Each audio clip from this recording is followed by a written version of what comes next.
All right, all right, all right. Grace and peace. Grand afternoon. Just trying to set up. My Lotus is here. My Maybach is here. Salute, salute, guys.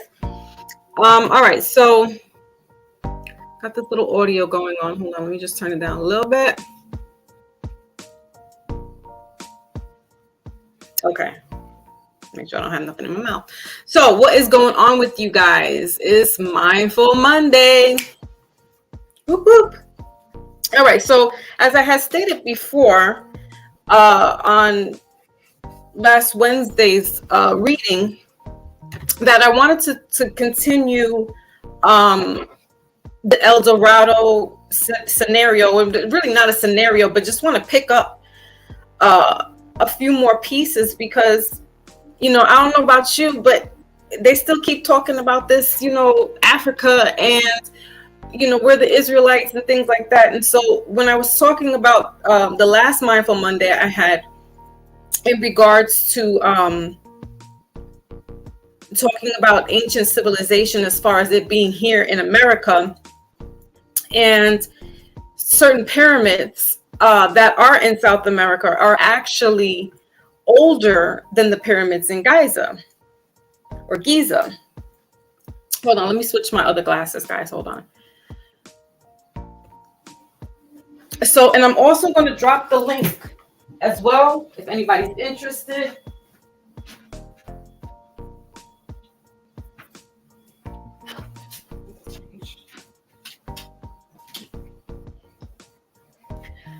Okay.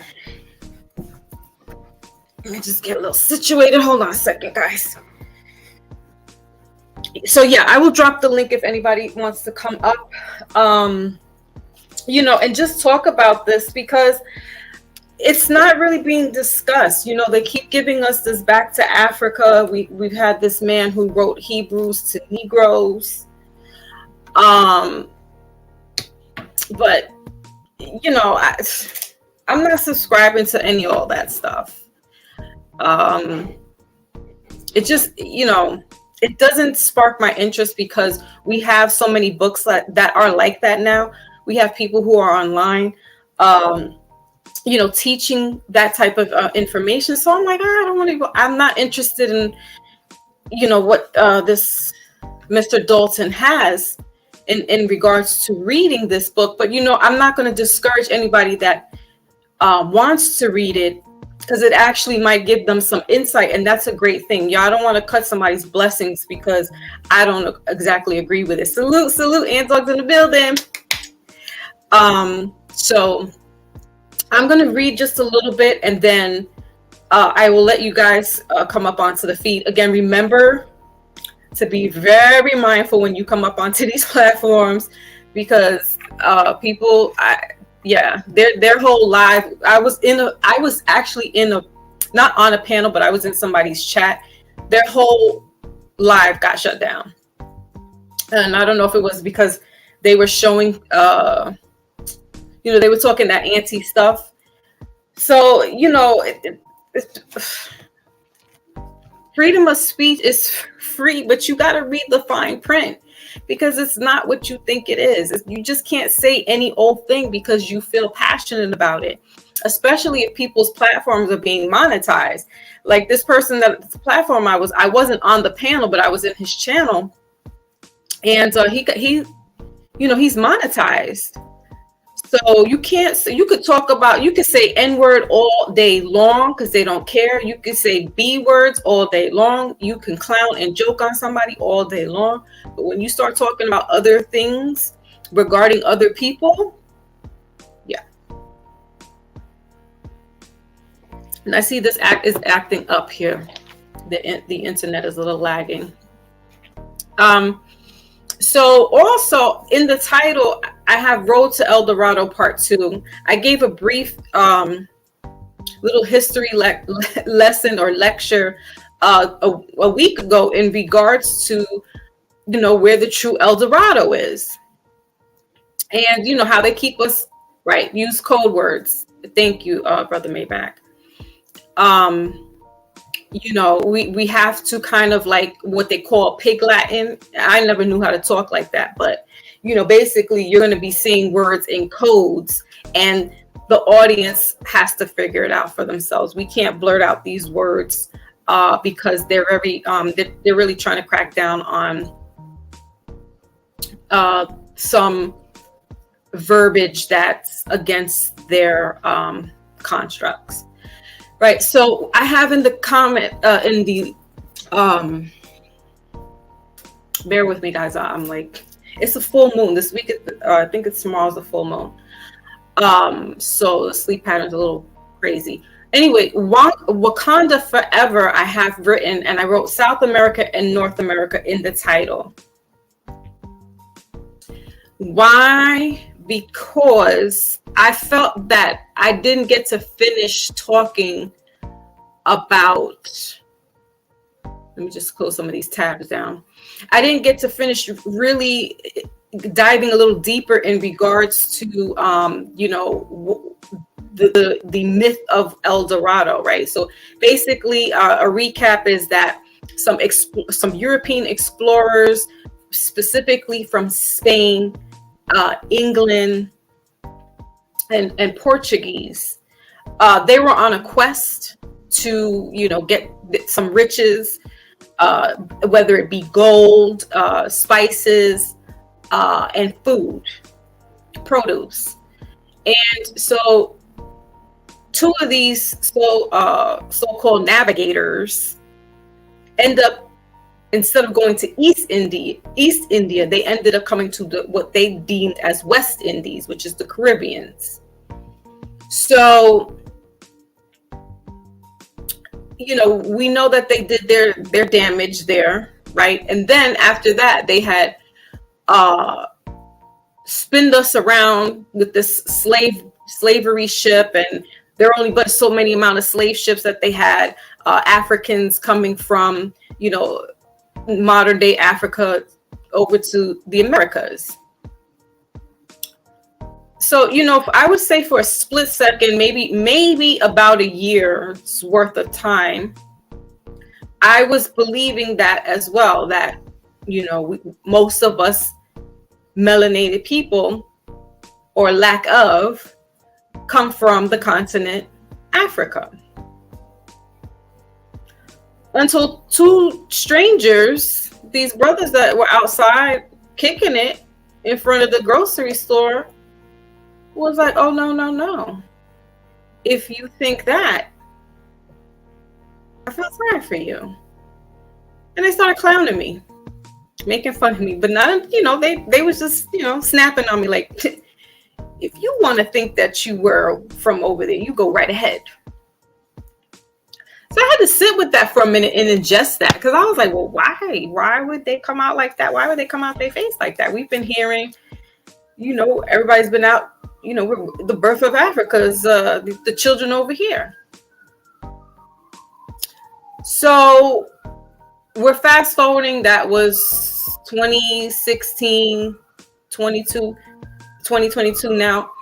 So as more of that, them putting that into the ethers, I then started stumbling on people who on YouTube talking about, hey, ancient civilization was here, Egypt was here, the Mississippi River is the Nile River. And man, oh man, it just blew my brain cells away, because I couldn't conceive that this land here would be ancient. I mean, I guess I could, but for information to come out saying, hey, hurricane is in the building, salute. For them to come out and say, listen, we got pyramids down in Mexico. I forgot the name of the country, city, Chuchulo, something like that. That their pyramids are older and bigger, base-wise, than the pyramids out in Giza. I said, okay, so now we need to talk about this. And as I said last week, it's no disrespect to anybody if anybody has ancestry bloodline with Africans or the so-called Africans, because that even that name is fairly new, and that's what they didn't. Those people on that continent didn't associate their names, didn't associate the continent of that. But because it's been whitewashed and colonized, they're going to use what their oppressors have told them the name. And so therefore, this is why we have Africa. And America's name, I think Hurricane, you can help me on this. America's name, it had X's in it. So it was like America. Very interesting. Very interesting. Okay, so let me get into this, and then I will drop the link if anybody wants to come in and join. I appreciate my Lotus here all the time, helping me out, swinging through.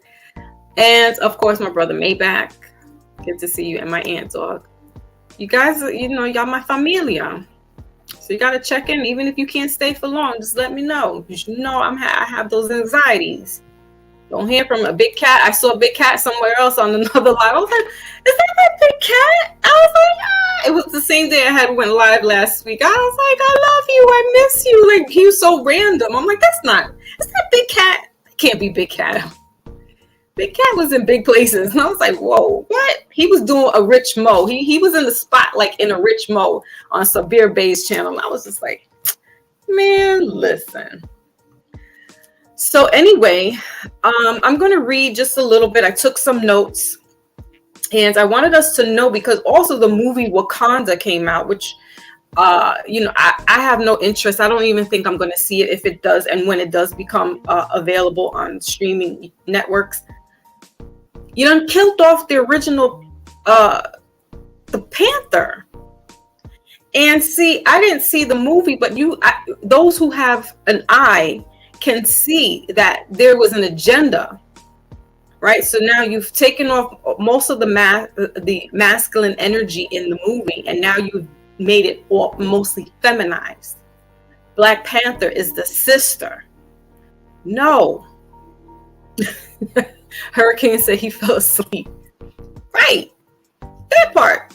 I gotta sit there, pay all this money, and then it's not moving, you know, it's not picking up the pace, and I fall asleep. I'm gonna be mad. So, you know, clearly, and I also didn't, I wanted to see the woman's king or king woman, whatever. But the title alone just disturbed me. And so therefore you know, being prejudiced, right? Not racist, but being prejudiced and biased, I said, nah, I don't really, I have no, you know. Then I found out that it had been a young, I don't know if she's college. Well, maybe she might be a little bit older. And she was this white woman coming out of, you know, Hollywood doing that stuff. And so, you know, again, there was an agenda to make it, you know, women power, and also the alphabet soup letters. And so I'm not, you know, I really am not about that life. And it bothers my soul when these things get pushed upon people that don't resonate with it. But because we're a collective, it's like you're going to shove it in our face anyway. And this is where that whole, you know, we're all black, Hebrew Israelites and all that good stuff. And I'm just like, man, y'all want to keep talking about over there, but nobody's talking about over here. So Wakanda, now going into my notes, Wakanda is actually a city in Kansas, modern day Kansas, here in America, or what we call North America.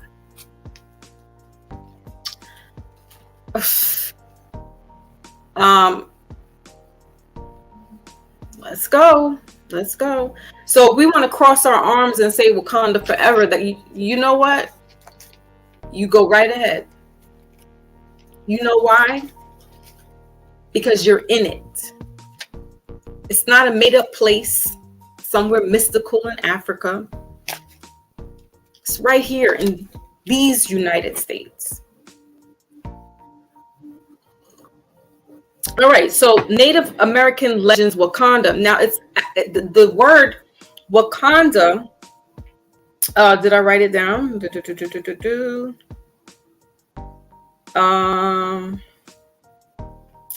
Oh crap, I didn't write it down. But it's something like peaceful spirit or something along to that effect. Right. Exactly. Yeah. So Wakanda, I believe, is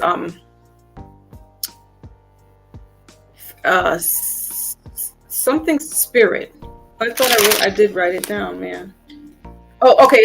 I did. It means great spirit. So I got it from two different articles. One is www.humanitieskansas.org, and then I got another website, history www.historycolorado.org, and I will put the those in the in the chat there, the articles that I got. So I got a couple of pages, so bear with me, guys. If you can hear me and I'm coming in loud and clear, please drop a 1 in the feed. Please drop a 1 in the feed if you can hear me loud and clear. Okay, so Wakanda is Native American, and it's a legend, right? This is where these Europeans got this notion. Oh, El-DORADO is a fictitious name. It's not really real, but the goals were. Thank you, Hurricane. The goal, Gold, were. All right. So alternate spellings for Wakanda is Wakanda, like Wakanda. Then we have Wakonta.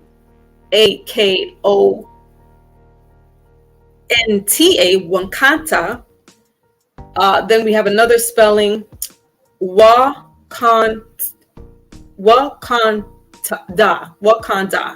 with an DAH. All right. And they're affiliated to the tribe, the Sioux tribe. All right. That's like you hear Red Sox, but it's spelled Sioux. All right. So El-DORADO, which really means in layman's translation, is the lost city of gold.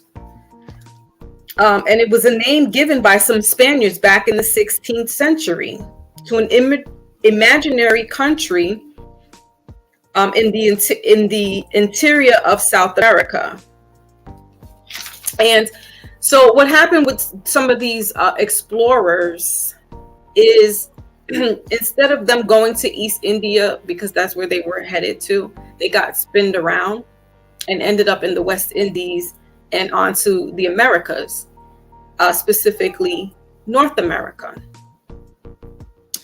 But we have to take, so we're going to go on a little a time traveling machine, if you will. And we're going to put ourselves back, if you will, to about mid 1500s up to 16, 17, 1800s. All right. So let's focus on what that looks like. And remember how everyone looked, dressed, and so forth and so on. All right. So these Europeans, right? So that's 16th century. This this Netflix documentary, if you want to call it that, called Ancient Apocalypse, is on Netflix. I suggest you guys watch that because they are talking about here. All right. So 1600s, that still means that there's people around here. These colonizers or explorers at the time, it just wasn't them and everybody who else they had on their ship. There was a thriving civilization going on in the Americas, South America and North America. Thriving, advanced. Again, just because they didn't wear their Puss in Boots, pirates boots on and wear their fedora hats and all kinds of frills and stuff, didn't make our ancestors not civilized. Okay, so the article goes on to say the name Wakanda comes from a Kansas word meaning great spirit. And the site carries such religious importance to the Kansa. And they spell Kansa K-A-N-S-A, Kansa, and other tribes, that it was considered neutral territory and open to any group to visit. Oh, see how blessed, and how innocent the ancestors were. Y'all are welcome to come through. Just know, step out of line. And Wakanda, that word meaning great spirit, that the ancestors, that was their religion. That this was their way of life. So I don't know where somebody's telling you we spoke Hebrew back then. And disclaimer, I am not a scholar. Also disclaimer, fair use. And I have that in the description. All right, fair use is made. Let's get the fair use out so they don't try to risk. Oh, I got a copyright thingy majig because I was using the music.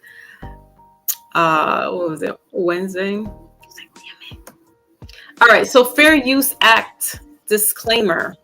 Copyright disclaimer under Section 107 of the Copyright Act 1976. Allowance is made for fair use for purposes such as criticism, comment, news reporting, teaching, scholarships, education, and research. Fair use is a use permitted by copyright statute that might otherwise be infringing. Non-profit, educational, or personal use tips the balance in favor of the fair use. All right, so that was our fair use disclaimer there. Wow, okay, Hurricane. So yeah, the natives refer to it as Great Spirit. And also there are springs there in Kansas and Utah, where actually back in the middle 1800s, I want to say, they would use those springs as medicinal healing. I don't know what Disney fantasy land some of these people are on, but that's pretty magical. Here in the United States, we got our own Dead Sea. So when we're reading the Bible, like, this has been just blowing me away for the past couple of weeks, because it even goes into the Bible that your Red Sea is nothing more than California, that cutoff between the bay and the ocean. It's like, what?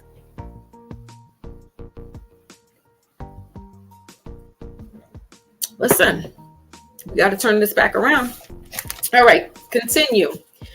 For centuries, tribes from the Central Plains revered the Wakanda Springs. Like, okay, all right. Prince knew what was up.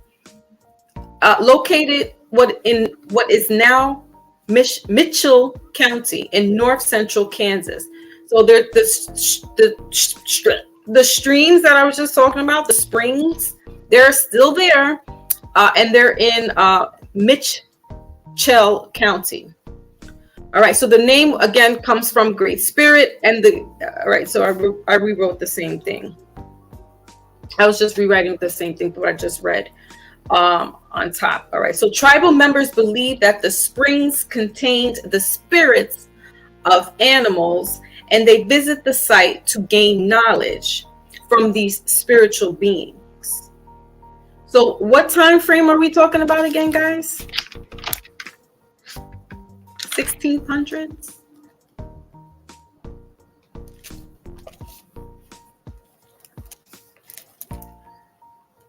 Never mind.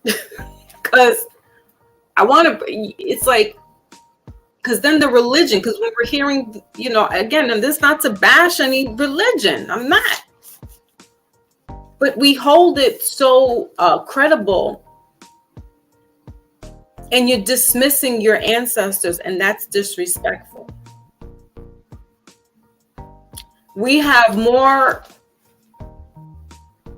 scholars, and I'll put that in quotation marks, than we have students. Because everybody knows something now because it's on social media. But you have to be a student to learn these things and then be able to teach. Right? So I don't know all of what this means because I never studied it. It was never taught to me that, you know, America was a sacred land. But I was taught about Jesus and had to remember the Beatitudes and recite the Apostles' Creed.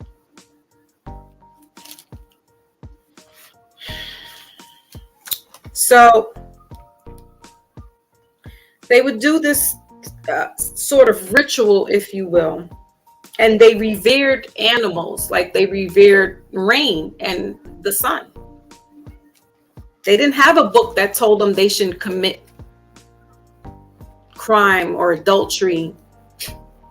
They just knew by nature. If you touch my stuff, it says here, it was in a neutral territory. So we cool as long as you don't step out of line.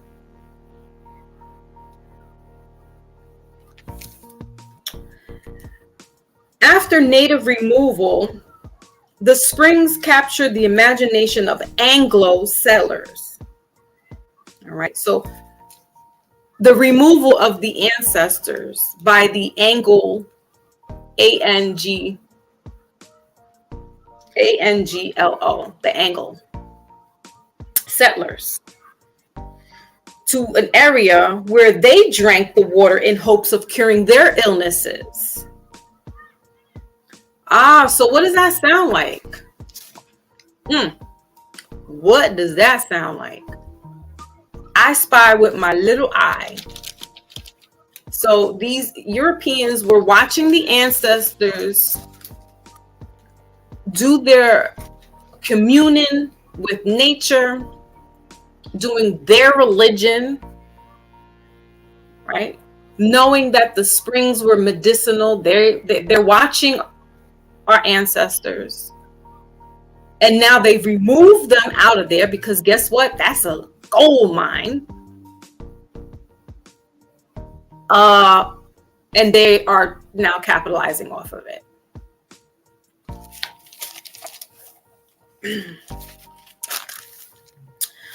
The water from the springs gained such popularity that in 1904, it won a medal at the St. Louis World's Fair for its medicinal value. Wow. So not only did they remove the ancestors from there, but they done went on a world tour with it and got a medal for its medicinal value.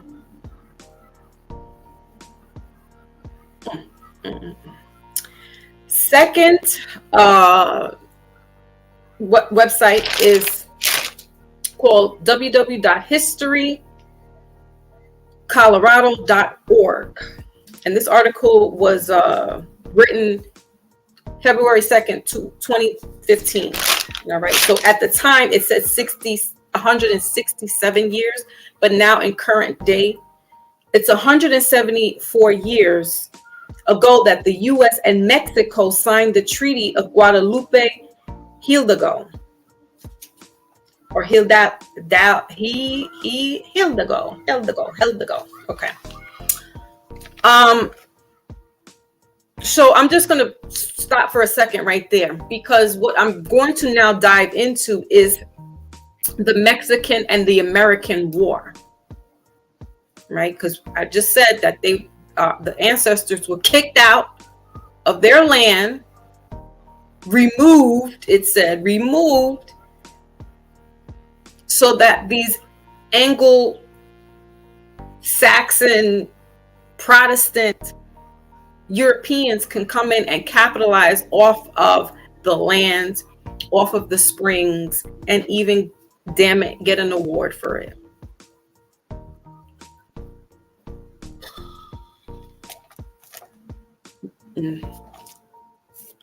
Before there was a Colorado, southern and western Colorado were once part of Spain and then Mexico, meaning that these states were combined. It was just, remember, it was just all like one piece of landmass that Mexico had half of. So from the south part of or the northern part of Mexico going into Texas, and then California, Utah, all that, remember guys, on the map was Mexican territory. To the east of that was the 13 colonies.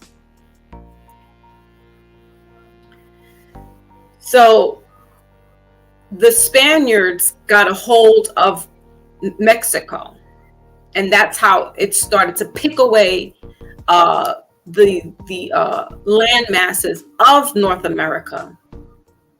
And then they pushed it further down to create an invisible line and then say, okay, this is Mexico. Now we got New Mexico, we got Alabama, we got Louisiana, right?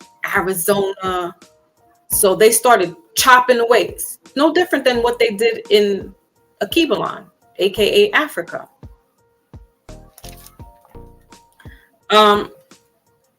So with these colonizers, or whatever you want to call these maggots, they changed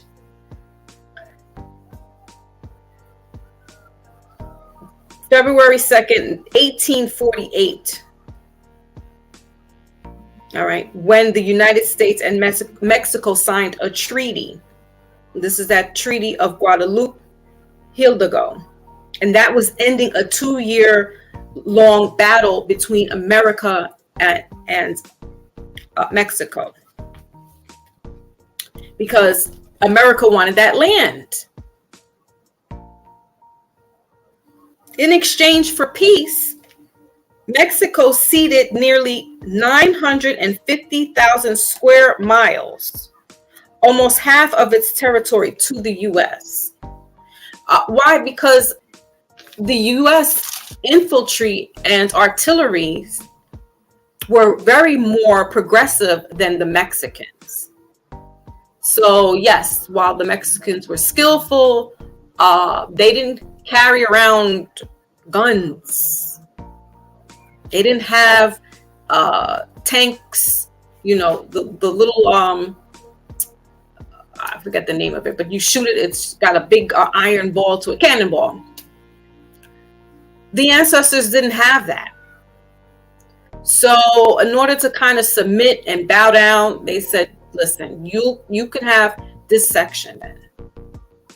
Because if it stops us from going to war with each other, killing our families, killing our, the ancestors' families, so be it. So they gave them 950,000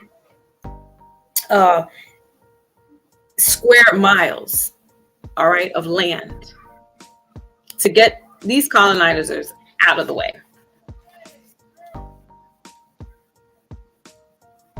The U.S. also paid Mexico $15 million to compensate for damages to land and property caused by the war.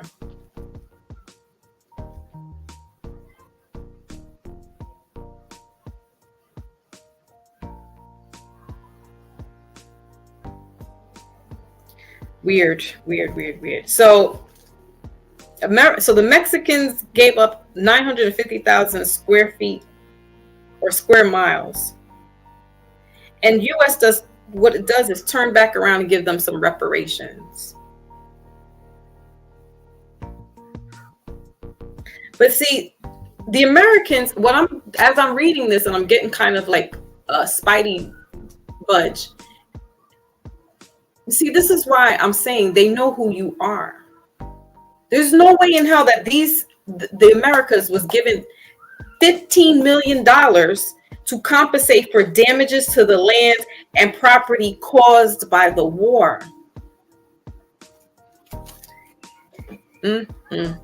Because they were tribes. They were tribes. And that's the only way you'll be recognized. Ooh, my beauty queen is in the building. Salute, salute. Do you get it now, guys? They gave up $15 million for property damage, for land damage that went on between them and the Mexicans. So where's Aunt Dog? Because in essence, as we talked about this a couple of lives ago, it's going to have to be one of those type of things. Yeah, I wonder how that's going to all work. Because how does that work? I heard that too, and I'm like, And remember, who determines who's black? Let me go get some suntan lotion. Who determines who's black? Unbelievable. I just read to you guys briefly about the United States going against Mexico back in 18. Let's get the dates because we're on a time travel, guys. We're still in the time bubble. 68.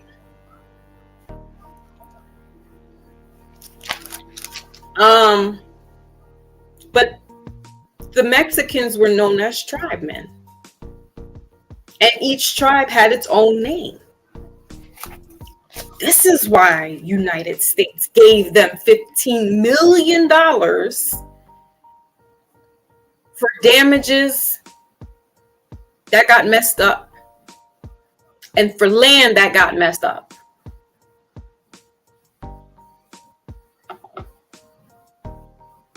Wow, each resident.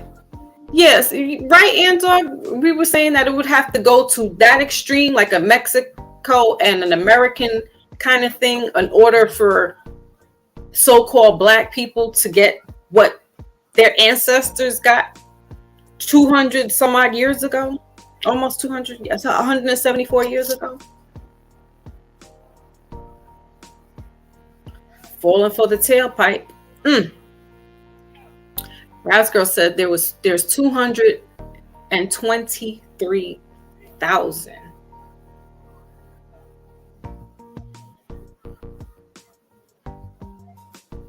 Is that money? That's, you know what? I heard about that yesterday, as a matter of fact.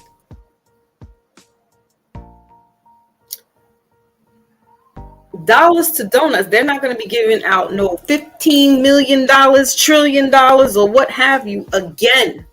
They did it once for your ancestors because your ancestors were tribal people, right? And that's the lay of the law. It's tribalism. That's law. That has nothing to do with the religion. Nothing to do with spirituality.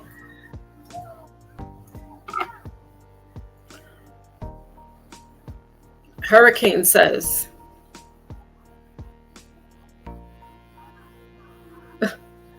right? To today's standards, it probably would be. But you have to claim. Now, respectfully, if some of those people, Rasgirl, that are getting that stipend, if you will, they have to prove that their families went through some things, I believe, or that they have some claim on land.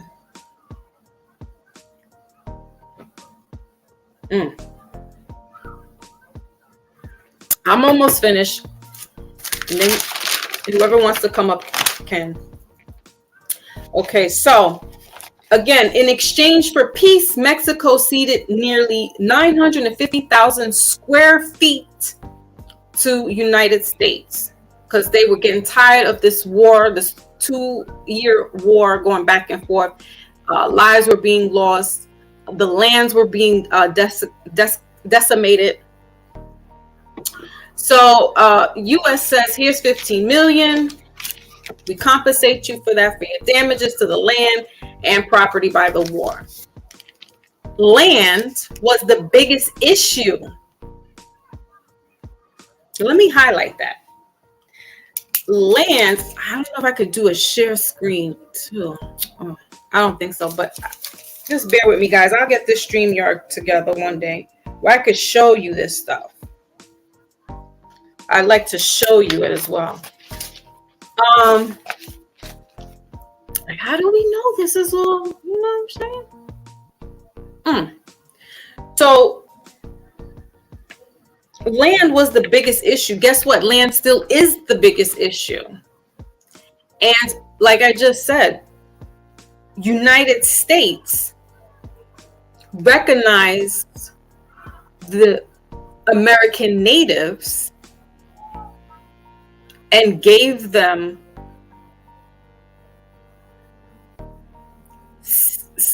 suffering money. Okay, they compensated them. All right. Many Hispanics living in what is now northern New Mexico. Remember, we talked about that as well with Hispanics. They've been adopted by the Spaniards. So that's where you get Hispanic from. Because the Mexicans that are of now have been mixed with the Europeans and other native indigenous people, but not necessarily the Black or Negroid indigenous person. We got to go back to science class, like for real. We got to get to biology. Dr. Claude Anderson is telling us what we need to do, and we're still out here looking like a big joke. So many Hispanics living in what is now northern New Mexico and southern California live on communal land, grants given to them by Spain. That's what you call reservation. So now, not only was I friendly enough with you guys, and we set up a neutral territory, but then you watched me bathe myself, feed myself, build homes, for you to turn around and kick me off my land.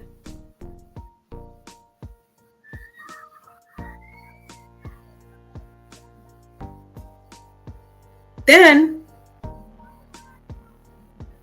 a smack to the face, you done put me in a reservation somewhere. And we have limited resources. Some of the biggest alcoholism rate in those communities. Continue.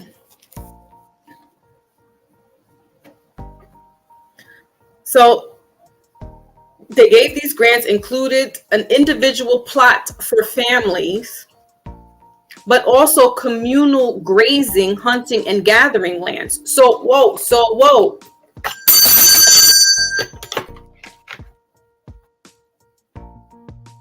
So not only did you watch me heal up with medicinal salt, spring water, You saw how I was gathering my food. You saw how I was cooking it. You saw how I built homes. You saw how we played games. You saw my way of life.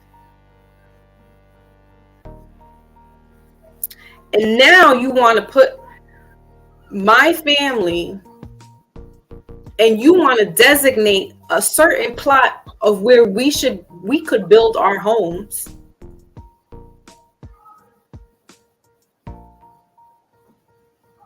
And where we can hunt and gather.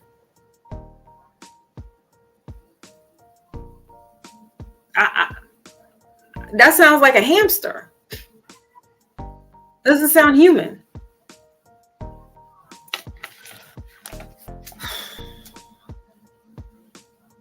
Okay, but American land, all right, so let's go back. Spanish and Mexico land allowed for the communal uses, but American land, the American land law did not, and many land grants were broken up in the late 19th century. Because what basically it was is, you're telling me where I can grow and harvest that, when we had the whole lay of the land. Half of America was ours. And now you're trying to ship us into states and even smaller than that, little communities, and basically cast us from everything else. Oh, and give us casinos and things. Excuse me. Okay. So how U.S. stole half of Mexico. Before the 1848 Treaty of Guadalupe Hidalgo, Mexico's landmass stretched well past its current northern border into what today is the American Southwest, aka Canada, right? Because Canada also is part of the North Americas. We need to see those old maps again. We need to see those maps. As a result of the treaty, Mexico had a part with all that land, because it was all Mexico's land. And specifically, 15 million plus 3.5 million in debt forgiveness. So not only did you put us up in a little wooded area or whatever, you created a little spot for our families to go live on now. Gave us 15 million for any damages to the land and so forth. But now you're also giving us 3.5 million in debt forgiveness.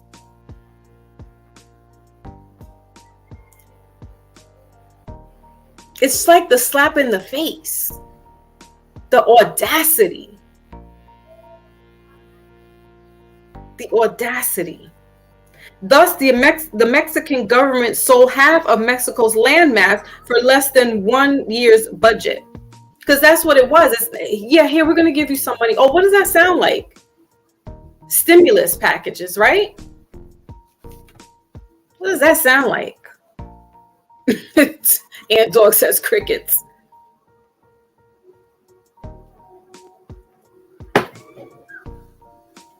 Right. The honorable.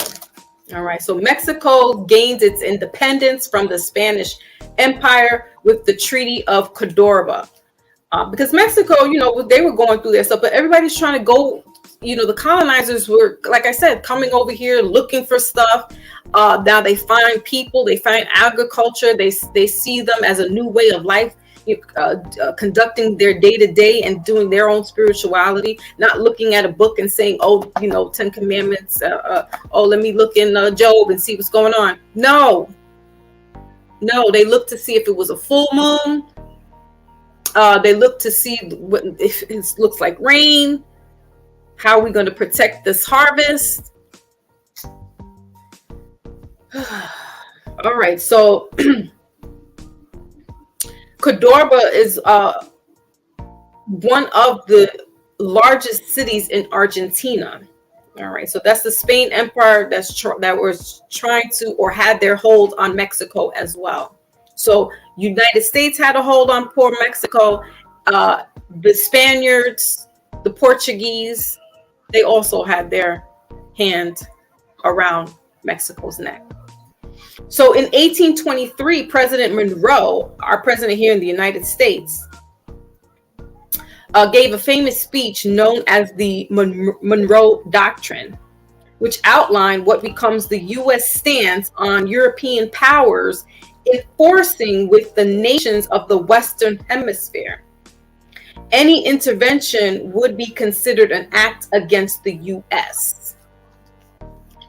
So basically, he's saying anybody who's trying to uprise, there's consequences. The United States in the 1800s had no problem taking land from American Indian tribes, and I put that in quotation marks. The government saw them as unorganized savages who were a nuisance in the way of westward expansion. So because the ancestors were conducting themselves wholeheartedly, they were the true indigenous people to the land. They didn't need to want for shoes. That wasn't in their comprehension. But they got pyramids and mounds yay high. So they're not civilized because they don't sit down and read the book that you lie about, the many books that you wrote and lie about. That's prejudice. Okay, it was orchestrated by President Polk that gave him the opportunity in 1847 to claim that Mexico shed American blood on American soil when he knew that that was not the case. So to rile up the troops, a lie was put out there by a president saying that Mexico shedded American blood. Polk's success in starting the Mexican-American War provided another opportunity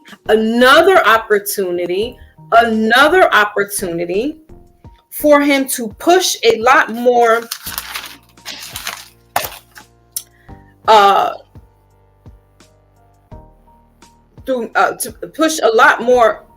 land going into Alta California, but conquering all of Mexico. And once the U.S. forces aggressively pushing through Mexico back in 1847, they took control of Mexico City, which is now Mexico's capital. Yeah, and Mexico was put on a bargaining table just because. Let me just look into this timeline really quickly. So I'm getting this information out of Ducksters. Let me write that down so I can put that into the chat as well. And you guys can, on your leisure, take a look at these articles that I spoke about today. And, do your own homework as well. All right. So timeline and history. This is Mexico's timeline and history overall. So it's just I guess like a periodic table where it's just giving us the timeline. And again, we're going in cruise control back into our time machine, because remember, now this is all before the African Atlantic slave trade kicked in. So we got to pay attention here. Mexico timeline, BCE 1400. The Olmec civilization begins to develop. 1000 BCE, the Mayan civilization starts to form. And 100 BCE, the Mayans build the first pyramids. That's 100 BCE. All right, we got to put the time frame with that up to the pyramids in Africa, modern day Africa. 1000 CE, the southern cities of Maya culture begin to collapse. And in 1200 CE, the Aztecs arrive in the Valley of Mexico. In 1325, the Aztecs found the city of Tenochtitlan.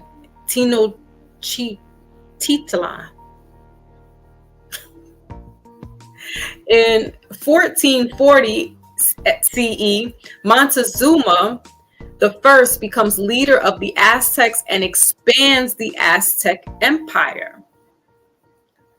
Oh, I'm sorry. Who sounds uncivilized and who's a savage? I'm sure they did savagey things, but what? In 1517 CE, Spanish explorer Hernandez de Corba explores the shores of southern Mexico.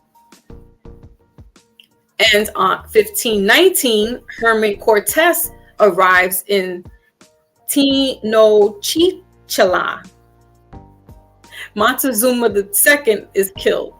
All right, and then there's some more stuff about Spain conquers the rest of Mexico and Spanish settlers arrive. Mexico is part of the colony of New Spain in the 1600s. In 1521, Cortes defeats the Aztecs and claims the land for Spain. Mexico City will be built on the same spot as the Tenochtitlan. In 1881, the War of Independence ends and Mexico declares its independence on September 27th, 1821. Okay, let's skip down a little bit more. In 1835 CE, Texas Revolution begins. Okay. In 1836, the Mexican army led by Santa Anna is developed by the Texans led by Sam Houston at the Battle of San Jacinto.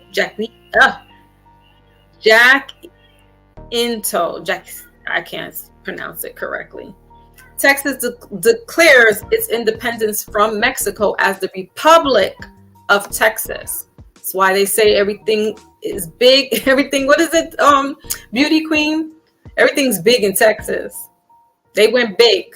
They separated themselves and they became a republic. In 1846, the Mexican-American War begins.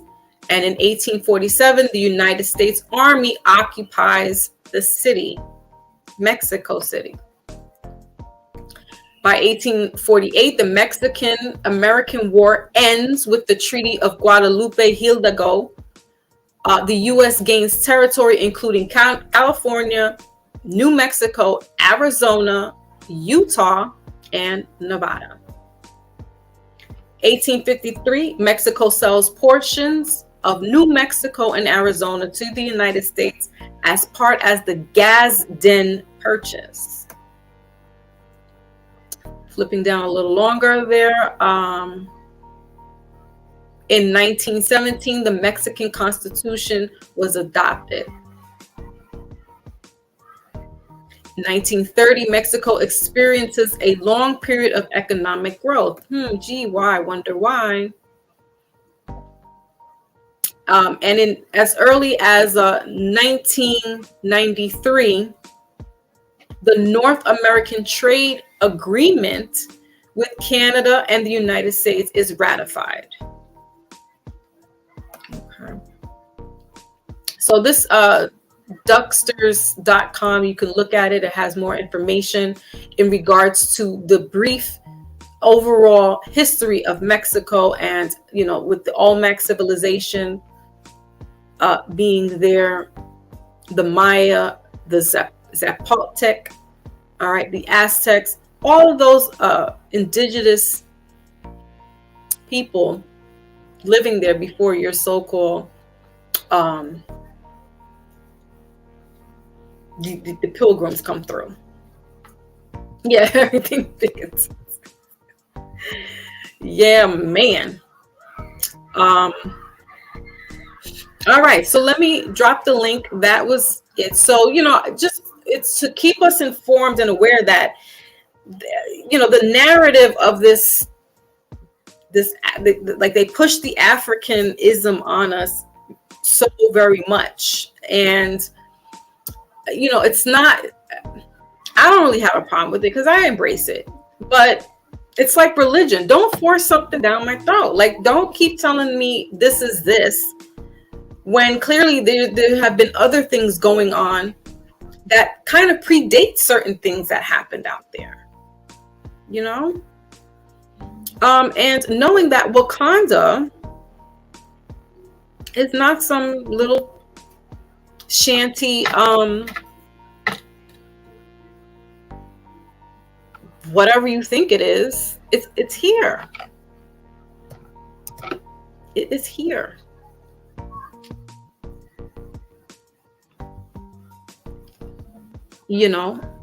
And the only reason why those tribal indigenous ancestors were able to get that money was because the United States recognized them as a tribe. I suggest getting a law dictionary or a law book.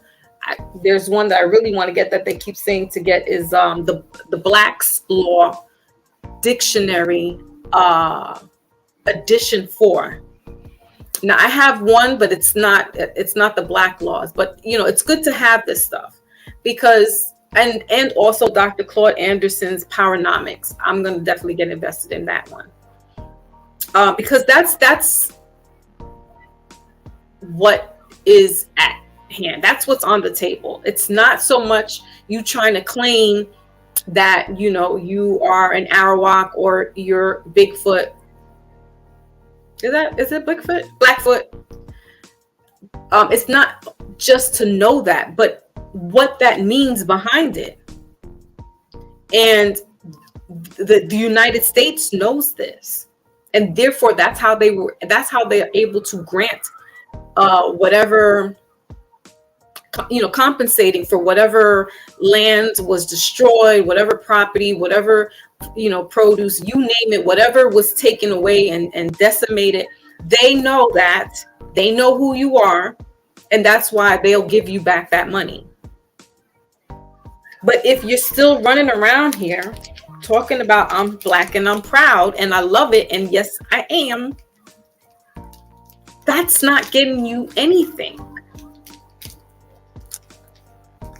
Because they recognize and they know that that means you are civilly dead in the eyes of the law.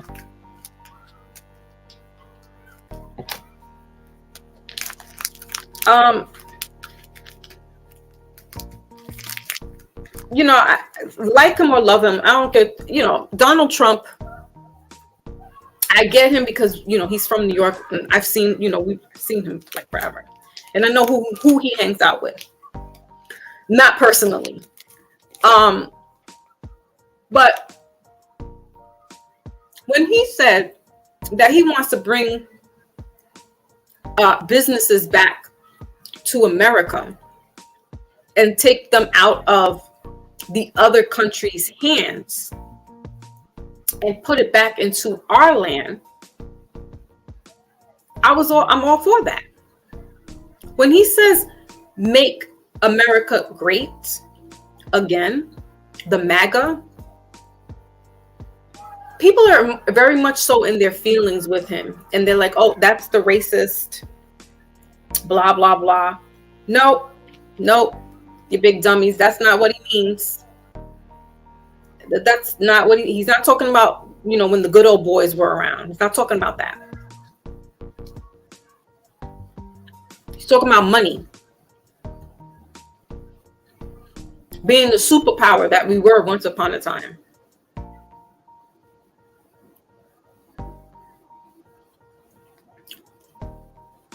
Donald Trump used to hang out with all Black entertainers back in the day. And almost every rapper that was about that street life wanted to be like Donald Trump and put his name in the video, like mention Donald Trump in their videos or in their songs. To now, fast forward almost 20 years, y'all can't stand him. Oh, he's a bigot. He's a racist. Da, da, da, da, da. Y'all don't know what you want to do. You're so busy with the hype that you don't see that he's trying to stop doing business with other people.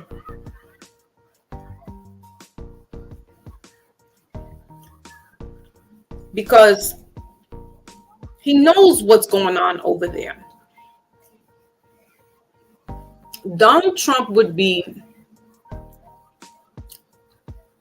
he's very much so a Gemini, is all I gotta say. He definitely uses his two faces for real. Because he has to talk a certain kind of way to other people. And he knows how to, because he has that Gemini, you know, not artistic, but he's articulate when he needs to be. And then the other side is him being, you know, the bullshit artist, being real silly and stupid.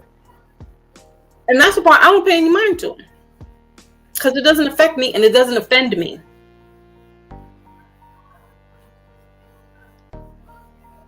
But everybody's offended now.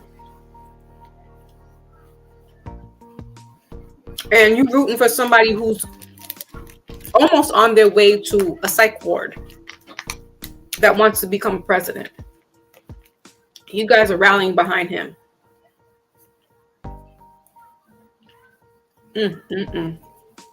What did Ant Dog say about Brother Malcolm? Because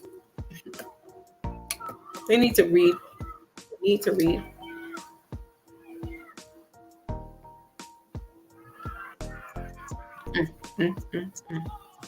Get the strap.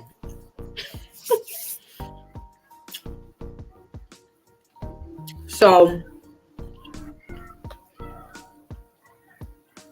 we really have to choose and pick these battles out here. But I want us to get to the part where we can stand on 2 feet and say, yes, for sure, we have been here. Because in all honesty, the Europeans, the ones that came over here and did all that stuff, they're the immigrants. They're the immigrants. They owe us taxes. They owe us taxes. And so until we start changing up these words, right? Changing the vernacular things, that's when we'll win. That's when we'll win.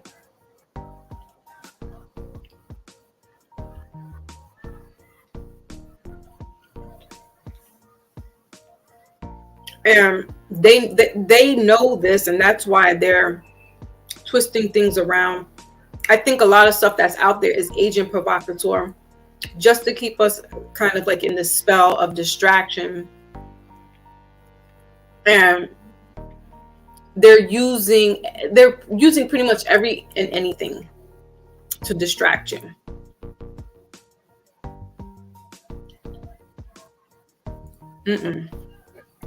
Don't get hoodwinked, because everything's coming to light.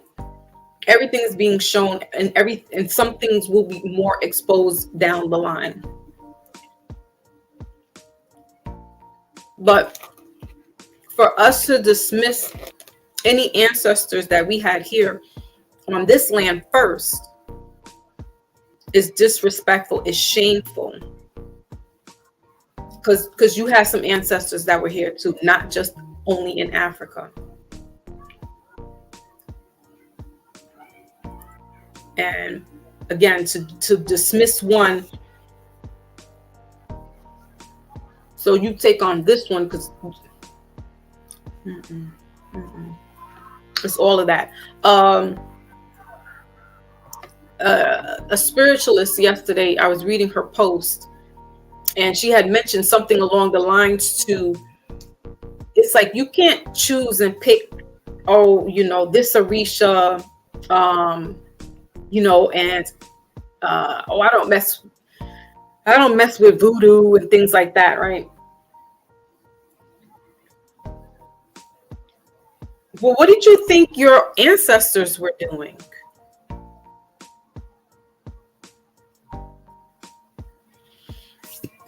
The spiritualist put a post out. She wasn't saying that. She's just letting it know that we have so much hypocritical people in this so-called consciousness now that, oh, I'm not messing with voodoo, blah, blah, blah, but you want to claim yourself to be from Guyana.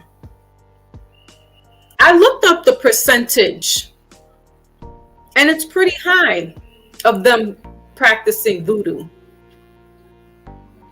right along with Christianity and Muslim. Better stop it.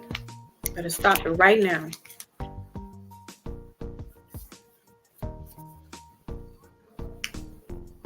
Because as soon as you start saying something a little spooky, or that sounds spooky or sounds pseudo, oh, I can't get into that.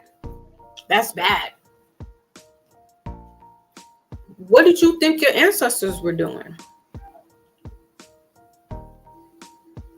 You think they really had a book open and reading it? Remember, the Bible, Quran, the Torah, though they are older books in circulation, but if we're thinking primitively and we're thinking back to the real indigenous person, they're not reading a book. They're not reading a book.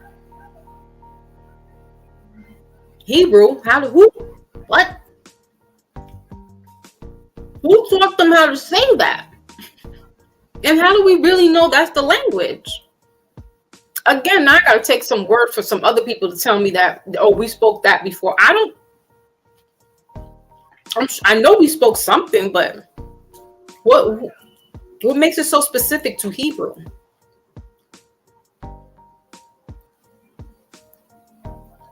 It could be jibber jab. You know what I'm saying? We used to talk pig Latin. What's pig Latin? You know what I'm saying? Ooh, Smooth's in the building. Salute. Thank you. Salute to the guys in the earth. Yeah, man.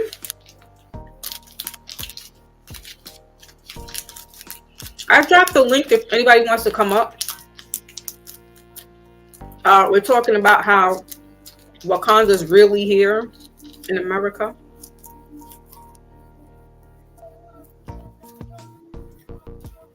And how you disrespecting your ancestors.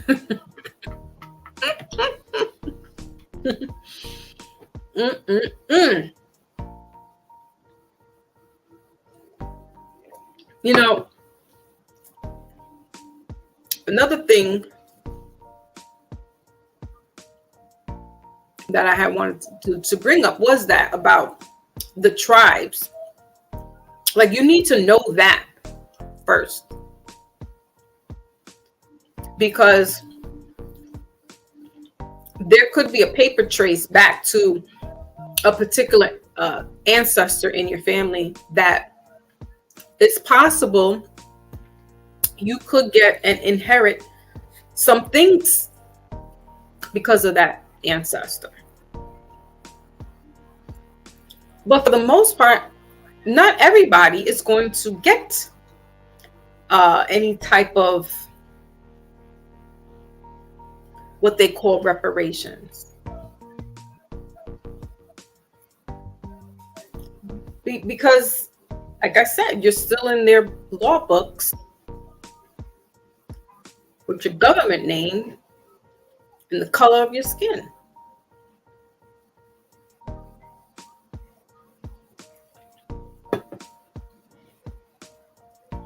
So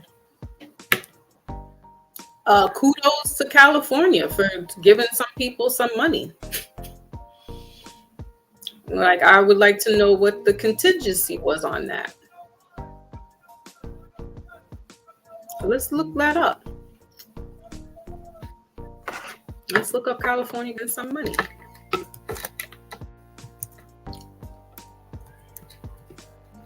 I know that their homelessness is getting really bad, like a New York City. So again, we're not making sense of things, because if you have a crisis in your city and you are now able to afford, or I don't even know if you are now able to afford to give money to a group of people.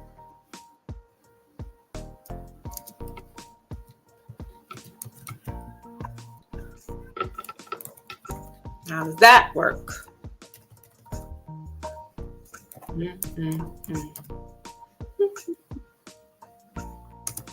They're going to put that on hold too, just like they did with the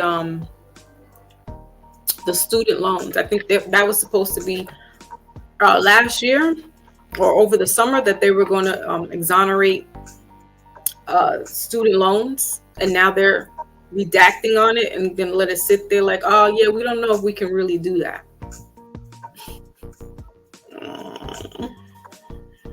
What? So let's see here. October, 4 days ago. Oh, and she added another $36 million.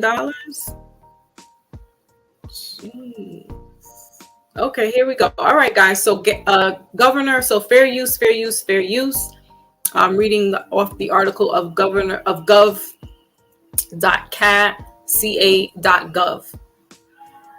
Governor Newsom awards an additional $36 million for new homeless housing. Okay, so see, I didn't even know that. All right, because that's what I'm saying. Like, they got a crisis out there. We do too. But you just giving out money like that, and these people don't have a home. And please help them get a job so that they can maintain the money to pay for that home that you're giving them. Today, meaning, when was this? December 1st, this article was written. Gavin Newsom announced the final Home Key Awards for 2022, totaling $36 million to 4 communities. All told, Home Key has awarded $2.753 billion to create 12,676 units across California. Home Key has been able to develop housing units for less money and more quickly than more traditional homeless housing, and has become a national model. All right, so they're going to give them 36. Let's see, what was the other one now? Interesting. All right, October 26, 2022. California awards 8 communities $48 million to help people live in encampment transit to housing. Okay, so now in addition to the 48, they've added 30, what was it? 36? California deserves clean and safe communities. We have to take responsibility together to tackle the homelessness crisis and cleans up our streets. So is he like giving it to the hood, or what? Or are these for the people who have been brought over across the seas? It says here is experiencing unsheltered encampments. This year's budget. All right, so here are the cities, guys. The following cities and counties will receive the new encampment. I don't like that word for some reason. Sounds very suspect. Receive the encampment resolutions funding, or ERF. Encampment. Just say housing. Encampment makes me think FEMA. All right, so here are the cities: Los Angeles and County Continuum of Care. 500 women and families living on Skid Row area of Los Angeles. They're going to get 14.96 million. Riverside, another county, is getting 11 million to help 200 persons experiencing homelessness in Santa Ana river bottom. The city and county of San Francisco. Now, I thought San Francisco was pretty pricey city. Anywho, they're going to get $10.85 million to meet the needs of 345 unhoused persons living in the areas of the Van Ness and Polk Street alleys. The city of Oakland is going to get $3.6 million to serve an additional 50 persons living in the Wood Street encampment. The city received $4.7 million to serve 50 persons on the first round. The city of Orville is going to get $2.73 million for 80 persons. San Diego, 2.45 million to serve 50 individuals. The city of Montebello, $1.7 million, aiding to 65 individuals. And the city of Reading, $950,000 to serve 71 people experiencing homelessness. Now, okay. Yeah, that's what I was thinking.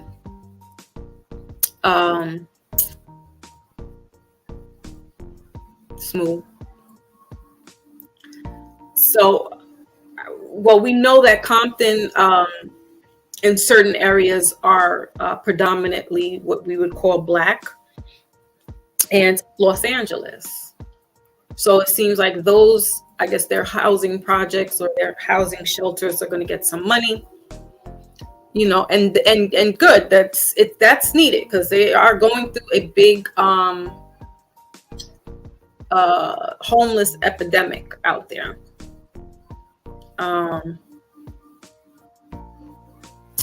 They did a what is that? Like a census to see which city is the most expensive to live in. And I don't remember where California fit in. I know it was like 5 or 10 cities. But California was up there at the highest. New York is the highest city, number 1 on the list. And I'm just like, yeah, it is. It's very expensive. So yeah, and therefore the housing and, you know, places to live, shelters are just not, they don't have enough room, or they're overcrowded, or they may be so old that they're falling apart, and so they can't house anybody. So, you know, that's a good thing.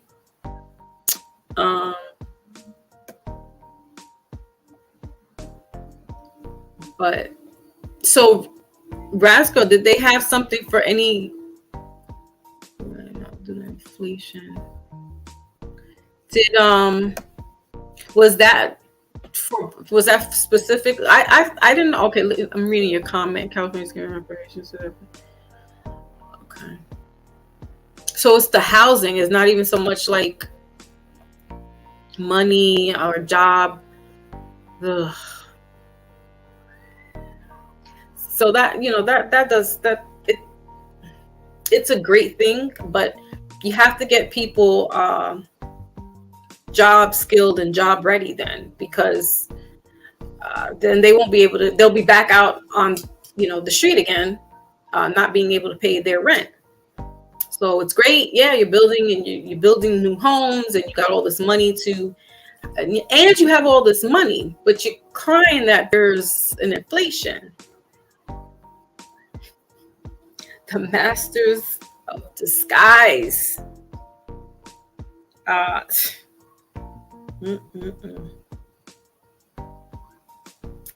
So, hold on one second, guys.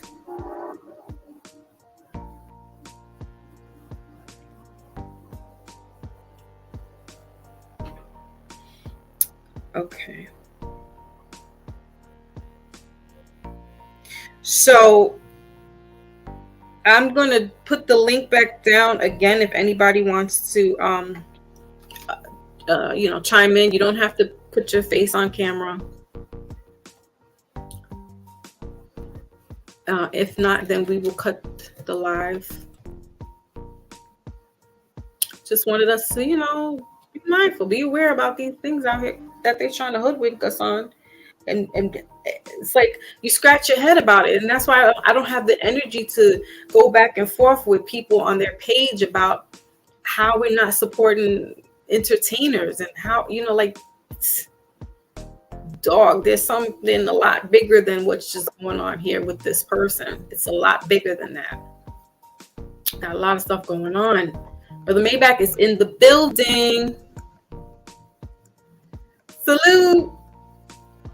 Hi, what's going on? Nothing much. Just finding out that, money's falling from the sky and people are getting rich real quick. I sent you I don't know if I sent you a clip, but it's about a candidate who's running. I can't remember what state he's running for, but okay. He came up with this I don't know what you want to call it, idea or whatever, but to give us reparations. Now listen to this. The stipulation, that everything in America has a stipulation connected to it, of course, right? Of course. So I think the numbers that if I can recall, don't quote me on the numbers, but it's like somewhere around the 869 million, right? Dollars total to pass out reparations. So I don't, I didn't get to do the math or whatever. But anyways, now what he wants, in order for you to get this money, once again, stipulation, you have to be able to do an ancestry DNA testing. And it has to show. You did send me that. Yeah. Yeah. Okay. Yep. So when I send you that guy, he's a YouTuber and he's on Instagram. So he has his own.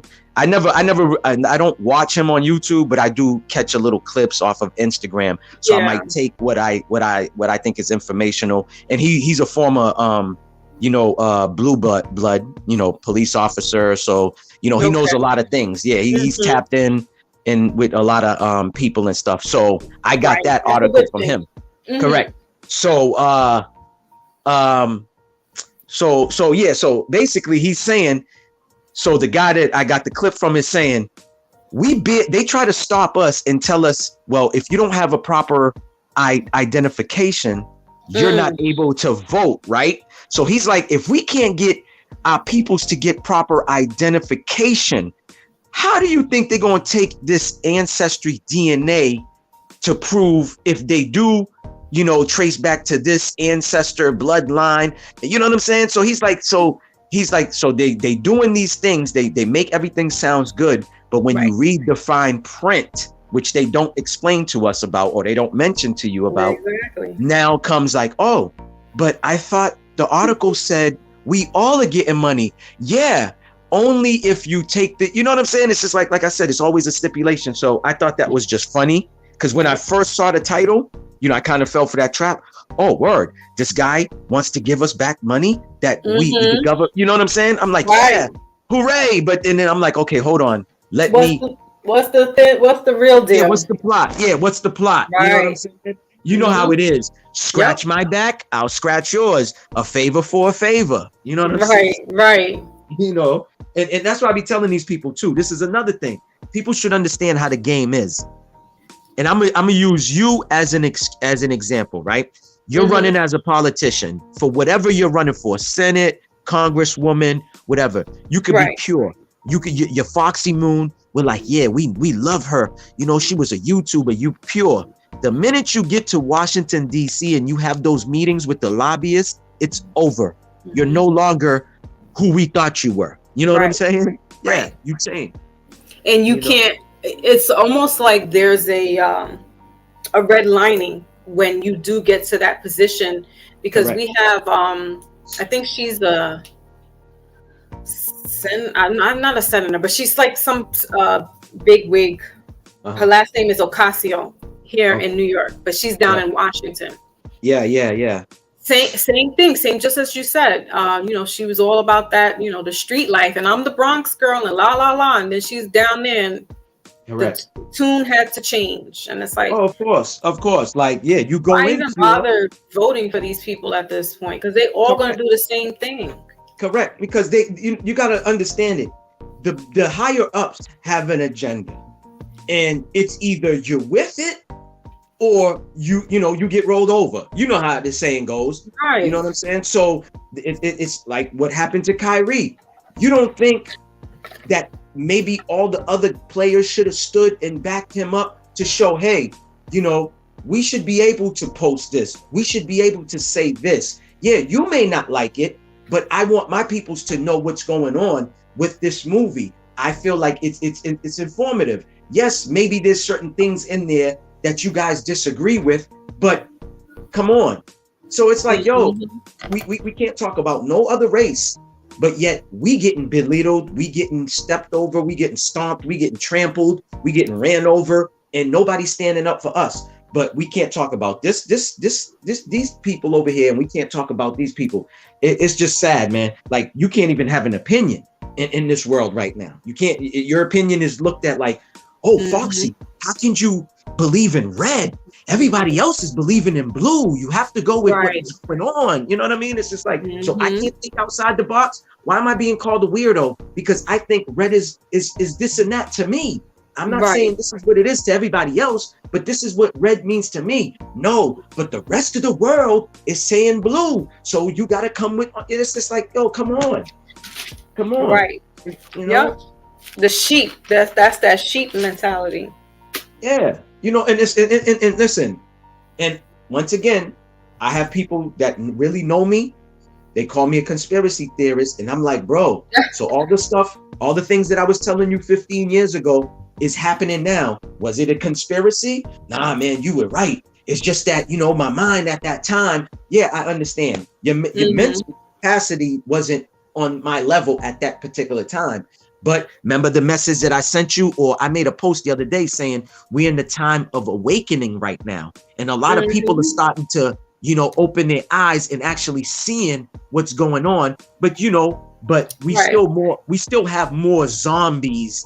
And like you said, sheeples is the word that I was told. You know what I'm saying? Yeah, sheeples. So that's still, you know, in that trance. You know what I'm saying? They still under the predictive programming, you know, and it's not my job and it's not your job to convince people or make people believe, you know what I'm saying? Because information is for everyone, but it's not for everybody's mind at the same time. You know what I mean? So, you know, listen, I just worry about me and mine, and whoever is like-minded, who's on the same frequency as me, yes, come along. Come with me, my brother. Come along with me, my sister. But the rest, unfortunately, you know, you can't save everyone. You know, we can't save everybody, even if it's our own blood. You know, even if it's our own blood. You know, so and I think that's where people is what's causing the frustration. Is because you want to get everybody to go along and come along, but in essence, they can't. They really can't. Exactly. Correct. But what people don't understand is, you know, it's like the power of prayer. When one person is praying, you know, you might get a little frequency, but the prayers is not going to be as grand as if we have a whole community in unison, you know, in that synergy, in sync with one another, and we all, praying on that one thing, that holds more weight. So the point I'm trying to make is, yes, one man can start a revolution, but it takes more than that. You know what I'm saying? To keep that ball rolling. Right. From not just for this era and this time, but for generations, on and on. You have to have the like-minded people. And like I said, it takes, like the Haitian flag says, it says, la union fait la force. That means the union makes a force. But it, you know what I'm saying? That's what it says in French on the Haitian flag. La union fait la force. That's what that means. It takes a union to make a force. So it's the same thing with everything else, whether it's faith, prayer, believe, trying to manifest something. You have to get your, you have to. It's the intention. Get everything in life. Exactly. Correct. So. It's the intention, and that's. That's the issue. Go ahead. No, go ahead. That's the issue. No, that's the issue that we're having with these celebrities, is that they're sending this intention out, and so people are going with the okie doke on it. Correct. Well, you already know a lot of them has to obey, massa. Right, and that's why it's almost like, why even invest in that? Because at the end of the day, they can't. If they're really going to go against the grain, then they would sever ties altogether with everything. But that's not going to happen. So that's why I'm like, no, I'm not even feeling this person. Yeah, correct. Listen, I'm so spiritually inclined and with knowledge of self. I don't wear. There's a clothing line called Obey. The first time I seen it, I seen the hats, and I seen a bunch of people wearing it. Oh, I see. Yeah, okay. Mm-hmm. Yeah. But see, me, I see that Obey, and I think differently. I'm like, I'm not wearing that. It's like, I don't wear nothing that have skulls and bones on it. Because what we grew up on, things that was poisonous had the skull and bone on it. Right. Or correct. But it's presented skull period as dead. Right. I'm alive. I'm breathing. I don't want to wear no skull. But see, somebody might be listening to me saying this and be like, oh, hey, yeah, he's superstitious or he's crazy. Listen, I'll be all of that. But you know what I'm saying? It works for me. I'm not saying everybody else. Do you know Smooth? You seen him on Smooth?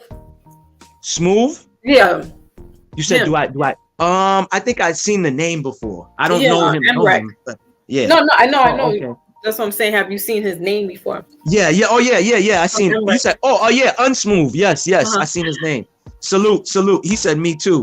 Yeah. Yeah. If he's talking about what I'm talking about. Yeah. Same thing. Okay, yep. I got him. Yep. Like that's how. I'm like that. Like I told you, with something that could look so simple as the rapper from Migos who just was taken away. I don't just see the video clips and it's on TMZ and TMZ saying that's what it is. So yes, that's exactly what it is. No, my mind breaks it down 1,000 ways. Hold on. It was a private party. So that means it was a controlled environment. Yes. 40 to 50 people on a list. So they know who came in and who went out the exit. See, I'm breaking it down like that. That's not called snitching. Yeah, it's not called doing, you're doing FBI work. No, it's presented to me in a way where 2 + 2 is not critical thinking. You're doing critical thinking. Thank you. But we're in the times where people ain't critical thinkers. They're not even, I don't want to say basic common sense, but logically thinking. You know what I'm saying? Like I just learned the word a few months ago about being emotional intelligent. You know what I'm saying? Now I'm emotional intelligent around my kids. You know what I'm saying? I was feeling a certain way last weekend, and I had to realize I was pushing at that aura. So my kids kept saying, Daddy, are you okay? Daddy, are you okay? So I had to realize, oh my goodness, be emotional intelligent. Don't show them that. Yeah, when they get older and they ready for that, I can break it down to them. But my kids are 6 and 4. I can't tell them about being emotional. Exactly. So they don't get it. But I had to bring up my spirit and bring up my frequency to bring up theirs. Things like that. People, we don't think about stuff like that. Oh man, Foxy Moon just said that she's going through something. Instead of somebody saying, hey, let's have a sit down and powwow, cup of tea or a cup of coffee. Let's talk about it. Oh, you ain't got no issues. You ain't got no real issue. Like we're quick to dismiss each other. But why are we the only community to do that with each other? No, these other people ain't doing that. Yeah. They're not using, they're not using Garth Brooks to push an agenda in country music. You understand Right. what I'm saying? Right. But they damn sure using rap and nobody's paying attention. I'm looking at a rapper from Buffalo, from Griselda. He just dropped a video with it's featuring somebody. I forgot who. It's featuring Black Star with Mos Def and Talib Kweli. But anyways, I'll say his name. West Side Gun got a man purse throughout the whole video and got Uggs on his feet. Last time I checked, Uggs was made for women. No, actually, they were for men that because they had the Crocodile Dundee. Yeah. Think about him. Yeah, when they do their hunting out there, they use those boots. No, Fox, believe me, I know. I believe the first male that Uggs used as a model or whatever was Tom Brady. But it's still, you understand what I'm saying? They went from being pertaining to women and women only to now, oh, this is unisex. Lil Wayne was wearing female leggings and he admitted to it. Yeah, those were women leggings, but I like the design so much. It had the skull and bones on it. It had this and that. It had the leopard print. I grew up, men didn't wear leopard print. Men didn't wear tiger print. We didn't wear that. Now you got Future, you got Young Thug, you got this one, that one wearing leopard print. What? Tiger print? Oh, come on. I wear a t-shirt with a tiger on it. That's different. Yeah, but not with the print on. And the words as well, like saying young and little and baby. Correct. You just brought yourself down, to a lower level when we used to have a big pun, a big papa, big L. Exactly. You know what I mean? Exactly. Correct. That's what I said though. The whole frequency, everything we on is negative. Everything is just backwards now. It's the inside out world. Correct. You know? This is what's making me scratch my head even more, because I'm like, all right. I went to see. Actually, I saw the first Wakanda on Netflix, and I was like, "Oh, this is dope." I didn't really want to get into it, but it was recommended to watch because of the religious and the esoteric part in there. Correct. So I was like, "All right, let me." And I was like, "Oh, this is so dope." It was a good movie. Oh yeah, the second one does have an agenda. I heard you earlier. I couldn't, Yeah. Yeah, the second one definitely has an agenda with showing the female, but yet calling her king. Like, come on.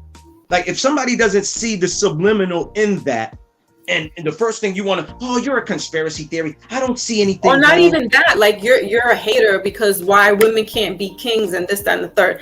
And it's like, listen, that doesn't even sound right. But I get it, because there were some women that are in that position. But you don't like. If you like her or don't like her is relevant, but Queen Elizabeth wasn't walking around here talking about she's King Philip.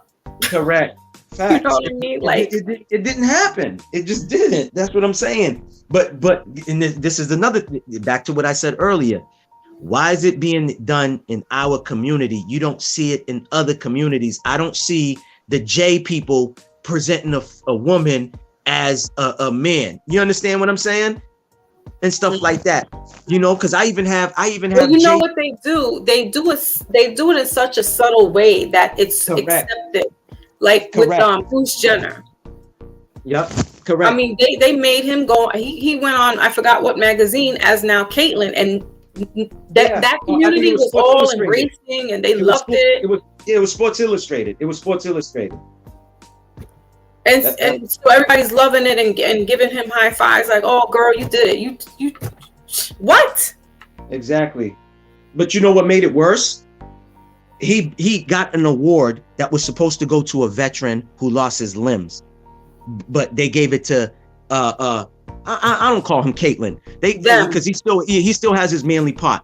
They gave it to Bruce Jenner instead of the hero who was out there serving the country. Like, how does that happen? So you mean to tell me he went through something which he was so bold enough to come out and be this way? He gets an award for that.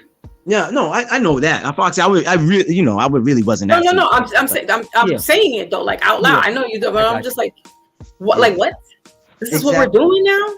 And that's what I'm saying. You don't see the buffoonery that's going on with the sports now. The men, oh yeah, I'm a woman now, so I want to play women's volleyball. and then the guy gets in there and he's just dominating, and then the women want to take.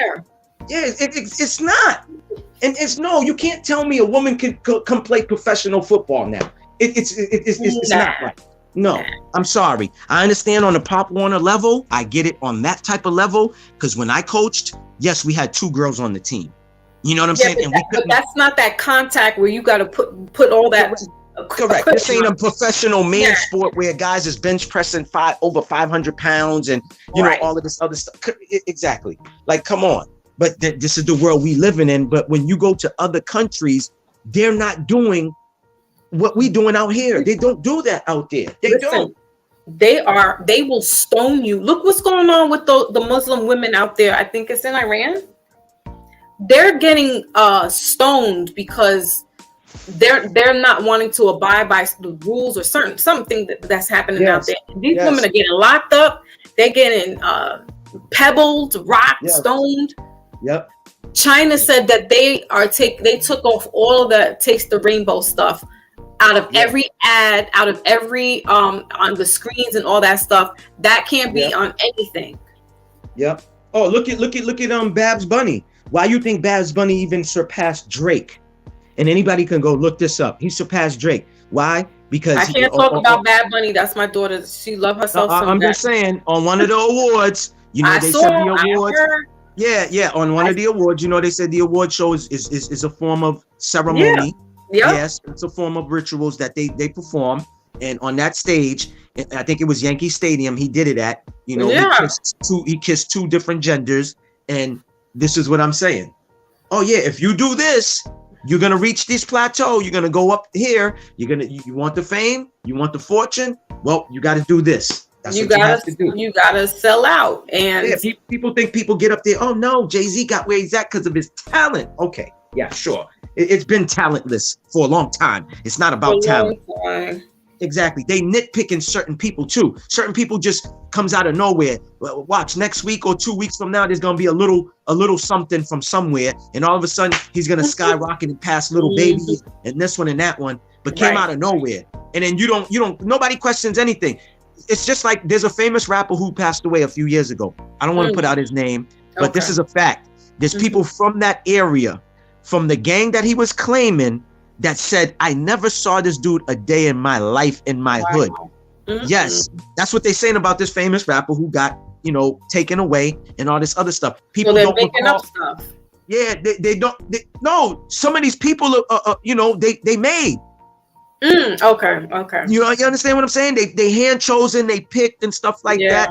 You know, whatever. I don't know, but there's a lot of credible sources that I see that share that same information about this former rapper, you know, and stuff like that. But I'm just saying the area that were you able to see the Kanye and Alex Jones video? I watch a little bit. I didn't watch the whole thing. I skimmed through it. That's another thing.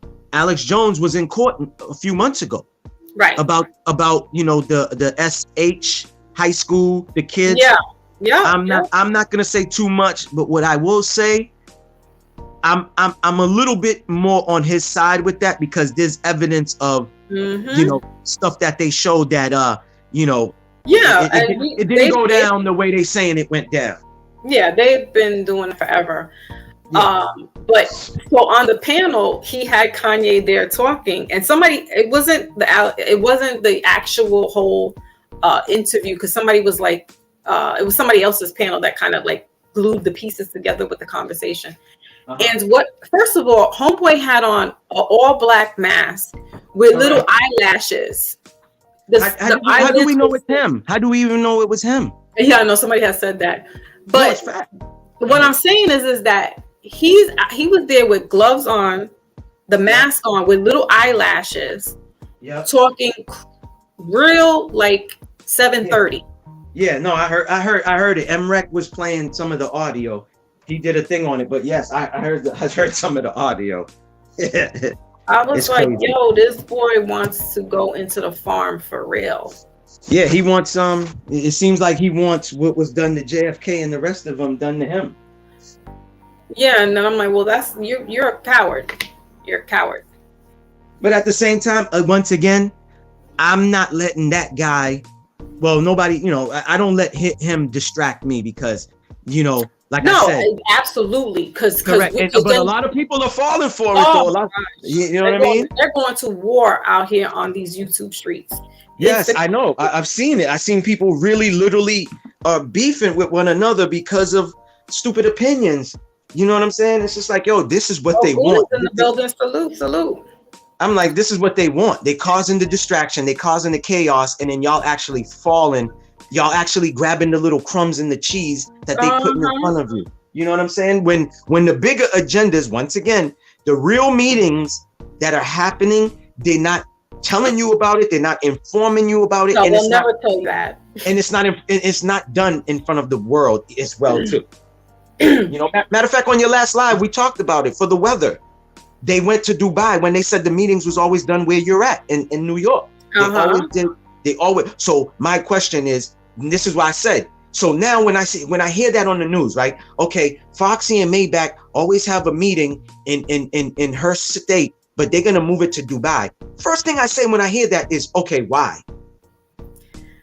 Yeah, because like, what's up with Dubai? Like, it became all of this, like, with the past 15, 20 years, if that. It's why? Hot. I think I know. I have my own beliefs on that. Why it's going on out there, because a lot of stuff. They got oil apparently too. So correct. No, that's how they get rich.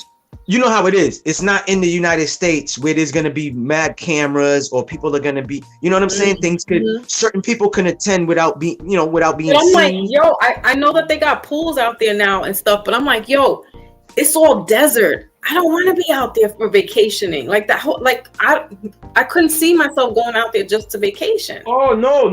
It's a beach. It's a sand. No, but it's not fully like that though. It's not fully like that from what I was told. It's city-wise too. Oh, okay. Yeah, it's city-wise too. That I used to assume that too. Yeah, my youngest sister. I have no desire for that place. So yep.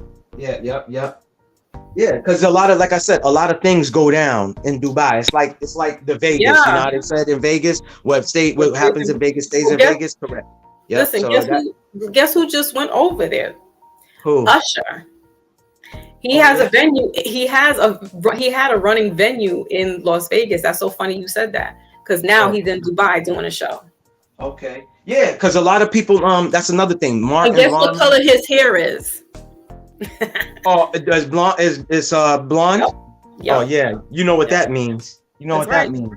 Yep. That's that. What you call it? Duality, I believe. Right. Yeah. It's what we know is what it is. Yeah, correct. And that's another thing. I grew up. Men, we did not dye our hairs in the 80s and 90s. Never saw a man with blonde hair. Yeah, exactly. And if they did, you already know they was eating Skittles.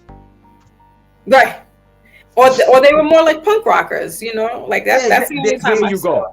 There you go. I should say that more than it was the Skittles, but both of them go hand in hand. But that exactly punk rock, skateboarders or whatever, that gothic look or whatever. But yeah, they the ones who were doing that. Yeah. But that's what I'm saying, where all of the stuff that was being done from rock and roll and other genres is now being used in our music, especially with the symbolisms. Oh, God. Right. He said just one ear. Listen, my dad has an earring in his left ear. Yeah, that's another thing. Man that I know. No, but see, that's another thing I grew up on. Let's take the real out. Men. Okay. If you fell under the male gender, you pierced your left ear. Not both of them and not the right. It was the left ear.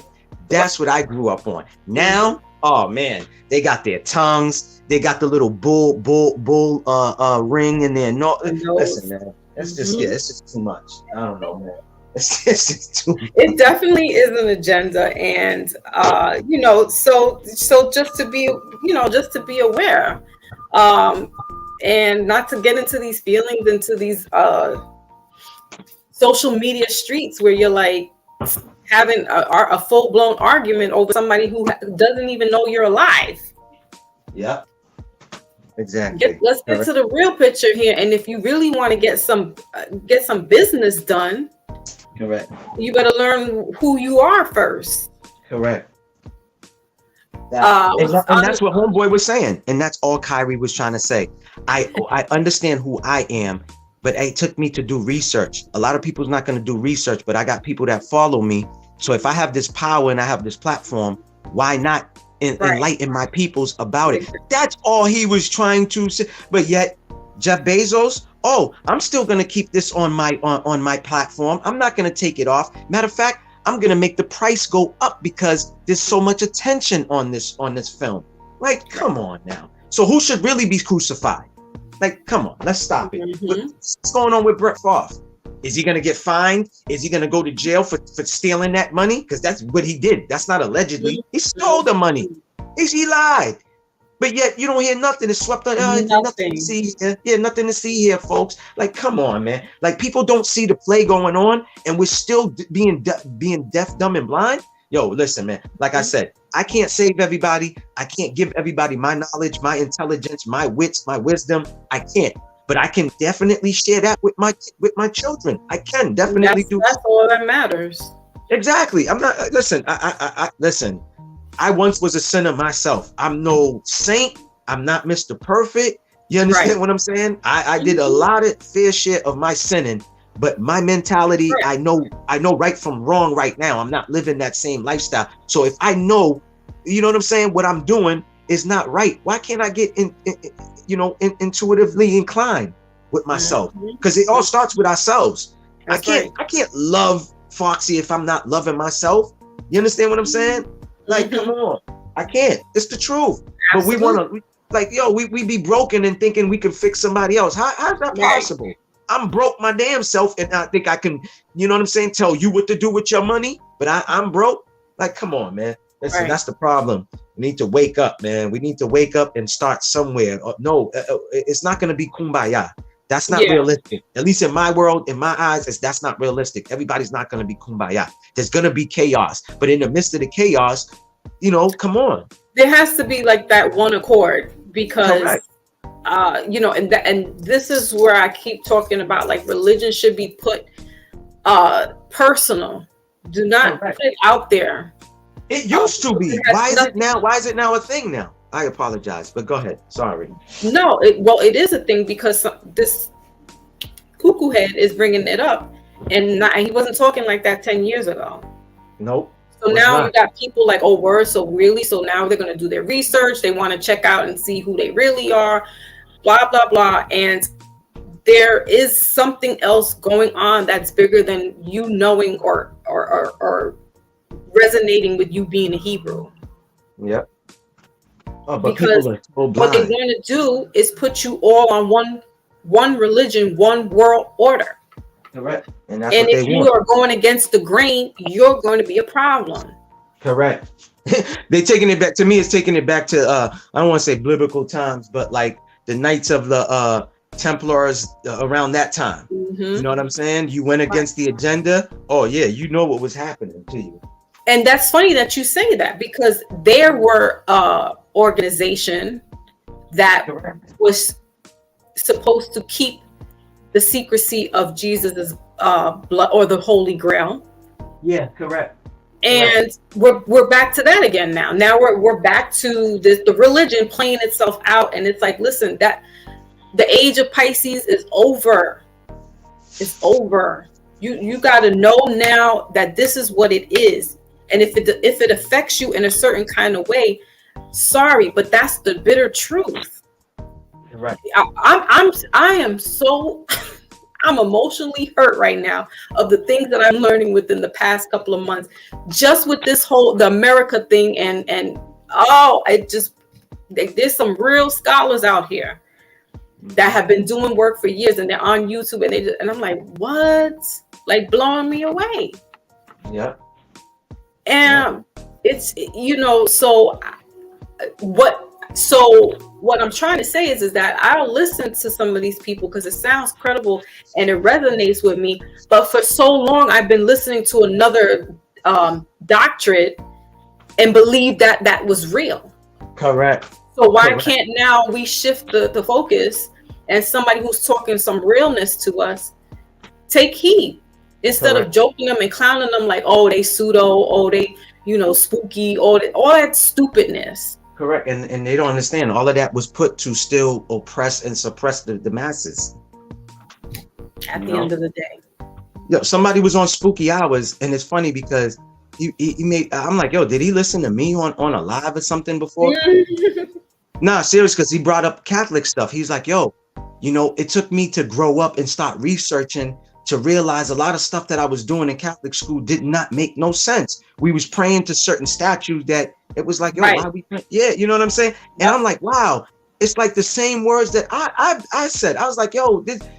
Like I did a research on Roman Catholics. I was like, yo, wow, they supposedly had something to do with wiping out the Templars Knights or Knights of the Templars. Supposedly, they lied to the Knights Templars. They told them to come to the church and we're gonna do this and we're gonna do that. And then the minute they came in there, they just started, they built like a what you call it, like some like on the ground. They dug a hole under the ground, and then when they stepped on, they all fell down, and they was being burnt and burnt alive and all this other stuff. Wow. Yeah, when you do the research, you're like, yo, it's crazy.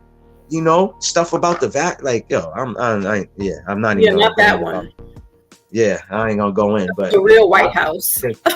Exactly. Yeah, just how he present himself. So when I read the good book, you know what I'm saying? And the good book always is stressing about. Remember the Borgias, and that was Pope. I said, remember the Borgias. His name was Pope. Was it Alexander or Pope Innocent? He had a mistress and his wife, and allegedly messing around with his daughter. Oh yeah, he's a pope. Yeah, I wouldn't deny that. Yeah. What about a lot of them that likes to play baseball with the little boys, Yeah, go baseball playing. So they'll use religion to mask everything. To mask their devilment. So that's why I'm like, don't put God's mouth in your don't put God's name in your mouth. If you're a sinner, claim it, own it, and keep it pushing. I don't want to hear now, oh, I'm God's son and Jesus, I'm the chosen one and this, that. Shut up. Because you've been laying with the devil for too long, and now you want to use God. Don't do that. Don't do that. Correct. Don't insult my intelligence. Please don't. Yeah, and people don't believe that homeboy when he keep mentioning, oh, no, he found himself. Someone got to him. Now he's talking about God. I said, no, y'all don't know there's a bunch of false demigods out there. Right. Come on. And if you think that he's really praising God, the one that you think he's praising, I'm sorry. That's what I'm trying to say. Because they're not none of that, not in that industry. And think about it. And that's my point. You can't be in that industry. Listen, it's the same thing. How gospel music is in that same industry. I was just going to say that. What's her name? Aretha Franklin. No. She's one of the top. She's a solo gospel singer. I think it's Yolanda something. Oh, Adams. Mm-hmm. Yeah, she did a little interview without saying too much, but I got the message. You understand what I'm saying? Like, I understood. It was like her and I was sitting down, you know what I'm saying, together, and she was talking to me because I understood what she was saying subliminally without saying it. Like, basically, I can't be in this industry. Yes, I love the music, but that's not what they doing. You know what I'm saying? Like a guy came. It's always been like that. Sam Cooke, Aretha Franklin, Bobby Womack. Yes. They all came out of the church, but they wanted to sing, and there was no gospel recording. At that time. So they went sideways. Correct. And they wrestled with that, and they kept it moving. But that industry is not, it's not set up for wholesome, righteous people. Exactly. Katy Perry exposed it. She said, listen, I come from a gospel background. Yeah, My mother I and my father did. It's an infamous. It's still on YouTube for everyone to see, and people will see it and say, it was photo. It was not Photoshop, but the audio was tweaked with for her to say that. I'm like, are you no, kidding me? yeah, no, she really did say that. She really exposed. She said, I had to sell to become who I am today. Right. I mean, and it's just like, yo, Britney tried to tell us in so many ways, but you know what they used? Oh, we were clowning her. Yeah, we was clowning her. You know why? Because somebody infamous said it. Michael Jackson said it. When they done with you, they start the smear campaign. Now you're the worst of the worst. But before, and then if we look at Bill Cosby's story, Love you. Yes, we look at Bill Cosby's story. We look at Michael Jackson. We look at this one, Prince. Oh, Prince is being told. We're being told by them, by these people. He's very intelligent, but he didn't write a will. Like, come on, man. Like, oh, and he was broke. Are you kidding me? So hold on, Prince. We're talking about. You said he was smart. You told me that he was very intelligent. Right. You told me that his GPA was this. He was this. He was that. But he didn't write a will, and then he died broke with no money. Like, come on, man. Let's stop. Again, they're playing with our intelligence, and so they've been doing it for so long. It's a movie stage. That's the whole thing. What we watching is a movie. It's a set. Yep. You know what I'm saying? But in the movies, the characters, it's a simulation. Correct. But in the real movie, the movies that they put out, like you just mentioned, the Wakanda, even though people are saying there's an agenda, but when you watch it, there's a lot of truth that they expose in it to let you see what's to come. So now when your eyes see it, it's not new to you. You'll be like, hold on, I remember seeing that somewhere. Oh yeah, I remember. It was in that Foxy Moon movie that they exposed this, they exposed, like, come on, man. Yeah, they'll always do that. They'll throw in the truth right in the middle of the movie. Yep. And then you'll be like, oh, I see what's going on now.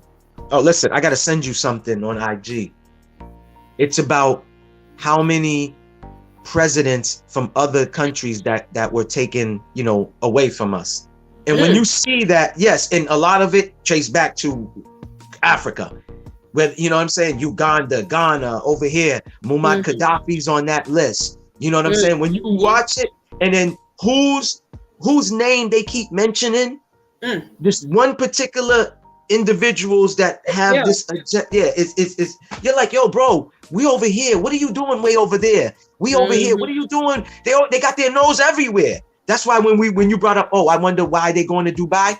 It's because of the main people who's involved. They're up to other stuff, and this is why I had to do a part 2. So for anybody that's checking in, a part 2 last Monday, I had did the road to El-DORADO, which is a fictitious name for a place that the Europeans were looking to get gold and resources from.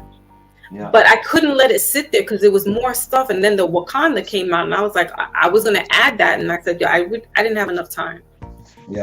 And what you're saying is that, everybody's got their nose into something else outside of America, but not realizing, or some actually do know this, that this is the land of milk and honey. That your so-called Egypt was actually in Memphis. That the River Nile is actually the Mississippi. So what they did, like, you never left.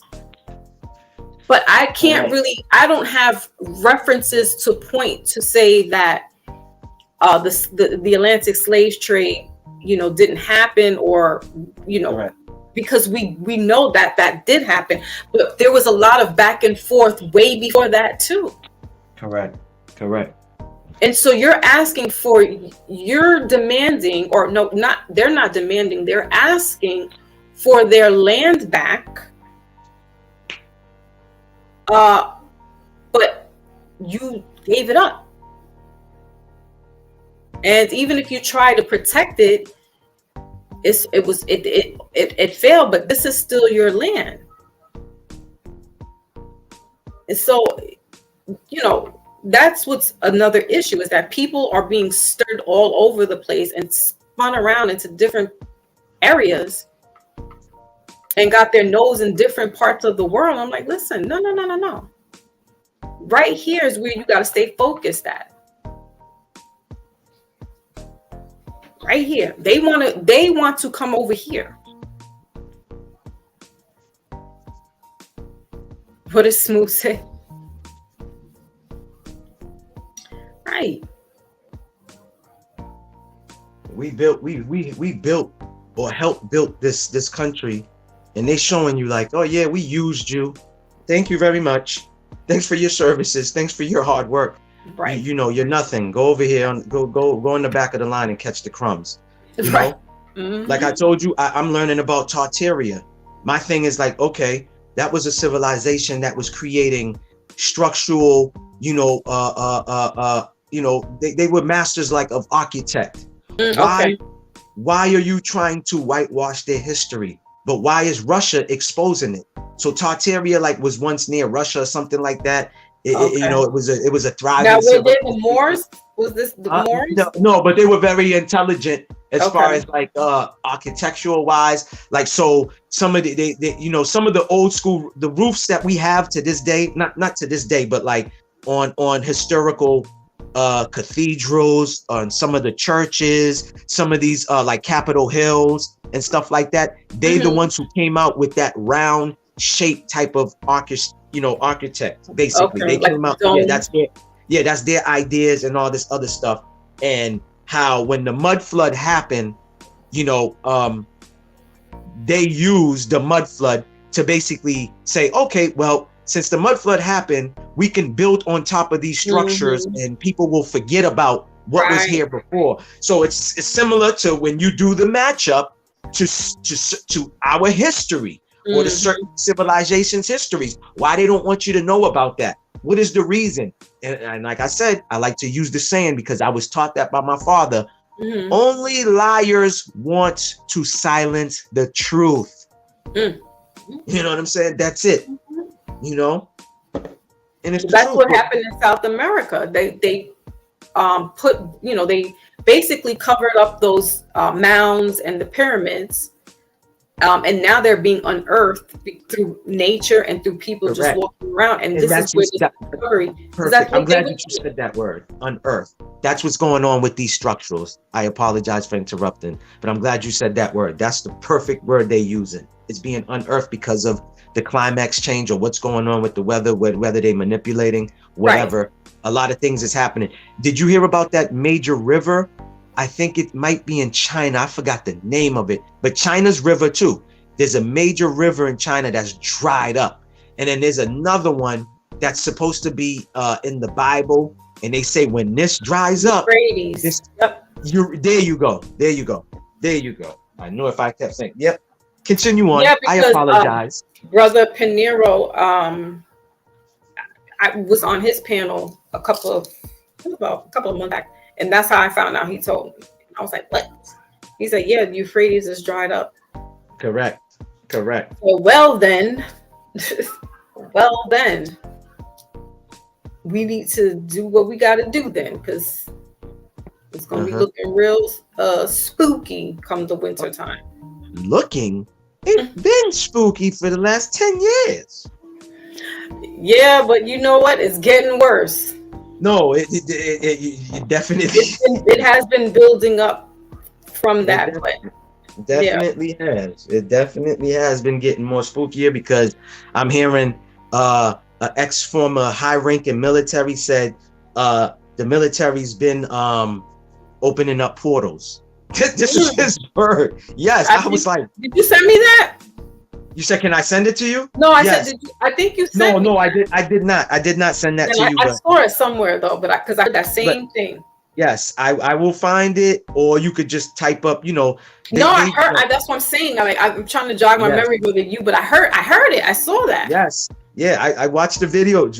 Intriguing. I mean, get your popcorn and watch that video for real. That's a good watch. Listen, me and this guy was talking the other day. Another subscriber, right? I met him through a YouTuber. So we've been friends for 2 years now through YouTube. So we always share. We always sharing energy, sharing information, stuff like that. And we was talking about that. We was talking about like how, you know, even YouTubers, like some YouTubers ain't like spending, they're not using the platform for a good cause. Like you, I just shared your live to him because I mentioned, I mentioned him to you because he's like, yo, I know you be watching similar stuff, man. I had to unsubscribe to some YouTubers. I said, well, I'll put you on to a couple ones, and these ones you ain't gonna unsubscribe to them because they don't sit there and do 4-hour lives talking about a YouTuber. They're not doing 6+ months talking about one YouTuber. Listen, this one dude has been talking about another YouTuber who's a woman for like close to a year. It's like, bro, you say you're married. Where? You say you got kids. Where? Because all we see you is on YouTube live all day long talking about another. Yo, listen, I'm like, yo, I had to unsubscribe. I unsubscribed to that dude a year ago. Same thing. KB was getting mad. You know who I'm talking about. He came out with a good message, and then his channel got flagged a few times. Why? Because he put himself next to 2 women who brought his platform down. Now he's trying to build that platform back up and continue on with the message. It's like, bro, like, why do we start with something positive and then it seems like they sign a contract and they hitting you with nothing but wicked stuff? Yeah, wicked stuff. And then now it's like, oh, I see the light again. I want to come back. No, it's too late, brother. Your soul is gone. Like, no, I don't want to deal. You know what I'm saying? It's like, yo, come on. Yeah. I just put that's why I got on to YouTube back in 2012 was because first was movies that I hadn't seen since I was a kid, and second was because there were people on here teaching. That's how I found, you know, Red Pill and Blue Pill, Black Magic 363, Sabir Bay, Discretion TV. So I was like, and Sonetta, even I got to tip my hat off to Sonetta because he had all the conscious guys together there. You know what I mean? So out of that, you know, he fell into the negativity a little bit, but he always stayed on course in the midst of all of that. So I always give him that. Like, I give his props for that. But the politics and everything, I'm not into that. So what I'm saying is that, you know, YouTube is a good thing in that way because you do get to speak to or hear from people that you might not be able to see, you know, in the flesh. Correct. So it is a good learning tool, but at the same time, it's going, you know, there are people that are going to abuse it and do things to just be sitting there talking stupid and reckless and just or whatever. Oh, did you know that M Rec is leaving? He's leaving this. He's got leaving his for own. Good? Yeah, he's no, he's still gonna be around, not on this platform. I think he still might do it, he said, but he got his own thing now. So he said he's gonna start, because of what you were saying earlier, the trigger words we can't use. A YouTuber, I had hit a YouTube up. I said, yo, did you change your platform? Because I seen your picture on this platform, but I want to make sure it's you. He said, YouTube don't want gang in as far as a name. So he had to remove gang because gang was part of his YouTube channel's name. So he had to remove the gang and basically rename his whole YouTube channel. So they're not just censoring certain things that you say. It's even the name of your channel. Is he an indigenous guy? Light skin? Yes, he is. Yes. I think I know who you're talking about because I follow him too. He's originally from where you from? Yeah, okay. I know exactly who you're talking about now. Yeah, I went on to his live, and him and Asir Dukateers are the only 2 brothers that are talking about America. Yeah. The only 2. No. I'm gonna put you on to 2 brothers, real intelligent brothers. One, I believe, is either Trini or Bayesian. The other one's just American. They call Too Strong. That's the name. Listen, they talk about everybody in America. Yes. And they say the way they do it, it's funny because they don't say certain words to where, you know how callers will call up and they just reckless and you got to tell them, hey, you can't mention this word. You can't. They know how to go around that and they still keep it 100. No videos get flagged. Yeah, none of their videos get flagged. Their lives don't get flagged. Videos don't get taken down, and their lives don't, get flagged. Yes, it's called Too Strong. I'll share their link to you as well too. Yes. Yeah, and teach one Never heard Reach it. One. Yeah, they're Brooklyn dudes. Okay. They talk about here as well, but they also talk about not even just so much America, but like how the blackface was, how minstrel acts really got started. You know, he talked.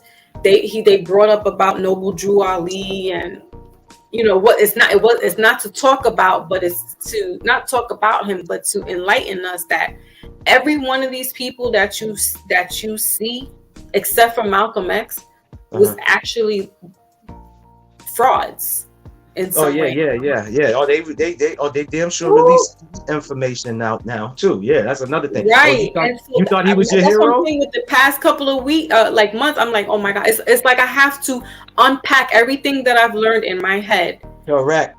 Sift And through what's reprogram. real. Yeah. Yes. Yeah. There you go. It's like a bunch of paperwork, right? And you got to see what's authentic and what's fake. Right. You know what I'm saying? And it has hurt my heart. I was on one episode with Teach One, Reach One. Listen, the stuff that he said, I literally had to go and take a nap because my head was hurting. And I woke up and he was on later on that evening. I was like, okay, round two. Yeah, no, on no lie. Oh, I know you heard the new well, it might, I don't know, it was new to me, but about not Malcolm, about Martin Luther, how I guess he was dealing with a Tyrone. Did you hear that too now? You heard that? That's new information. No, we already know the adultery that he was committing. That's a fact. People don't want to admit it. It's like, yo, listen, some of our best heroes, they're not perfect. So stop looking up like they Saint Nixon and all this other stuff. Stop. You know what I'm saying? Like, but people be wanting somebody to be pure from top to bottom, and it's like, yo, there's no such thing. You know what I mean? But yeah, they said Martin Luther was supposedly messing with a Tyrone. You know what I mean? And and that's why a lot of people, not a lot, but the subs that I am subscribed with have said pretty much the same thing. Like Malcolm was really he was a sellout. He was sellout. He was having secret meetings and all of that. No, Malcolm X. Oh, Malcolm. Yeah. I'm hearing a lot of bashing on him too. I'm hearing that. Wow. But I mean, that was done. Remember, they caused the confusion by saying once he went against the words of Elijah Muhammad, that's when he caused the friction. You know what I'm saying? I mean, once they said that it was a lot of stuff being said. Like you said, they still saying stuff about Malcolm to this day. Like he was a traitor. He put on this image like he was for the people, but really behind closed doors, he was doing this. He was sleeping with the clear females and a whole bunch of stuff. I mean, he did that before though, so that's why I'm like, like him, that's not news, right? But for him, I would definitely, because he puts himself out there to be martyred. You know what I mean? Like he tells you, I did this, I did that, and I did this. Correct. So like, I'd rather deal with somebody that can come out and show me their faults than to parade around and act like they're holier than thou and they really out here sinning. Thank you. I'd rather deal with a female who's real than a female who's trying to play like she's perfect. There's a difference. No, I want somebody to be real. Yeah, Malcolm already, I mean, he did time in Massachusetts for stealing. Right. Like he used to say, you know what I mean? Like you said, he put it out there. Yeah, I used to peddle and do my little hustling. I would steal to make money, rob, steal jewelry. He put all of that his stuff out there. So he let you know he was one of us. Yo, I'm just like you. Mm-hmm. I made the mistakes, but then while I was in there, somebody told me to read this book, and that book had me wide open, and that's what changed me. Yeah, right. Like, So and they'll say, and they'll try to tarnish pretty much everybody, but I can't. We still there's hardly any receipts that Malcolm did anything reckless while he was in the nation, besides him speaking out. Correct. There's no receipts of him being unfaithful, infidelity to his wife. Correct. And if they do, then there's somebody has his receipts and they're locked up somewhere or whatever. Correct. But definitely. It still hasn't been exposed. Stuff has been exposed about Martin Luther King, but nothing's been exposed except for whatever happened in the nation with Malcolm. So I'm like that. Therefore, you don't have nothing to say. Now you just being a little Mitch, and you just saying stuff just to be saying it, because Malcolm was not about that life. Facts. He definitely was about it when he was out in the streets, and then he changed his life around. And at that point, he never did anything that was against his temple and against his wife. That's what I'm saying. It was to me, it was, for the way I take it, in my own opinion, it was a smear campaign. Like I said, he went against who everybody else was praising. He said, well, I find some discrepancies in what this man is saying. Like, not all of these clear people are bad. You know what I'm saying? But Elijah, he was saying all of them is bad. Like, there's not one good one at all. Like, you know what I mean? And once he was doing that, they went against him. And then they noticed he started taking the power. And this is what I'm trying to say with the rapper that I said that got taken out. The rapper became bigger than the club that he joined.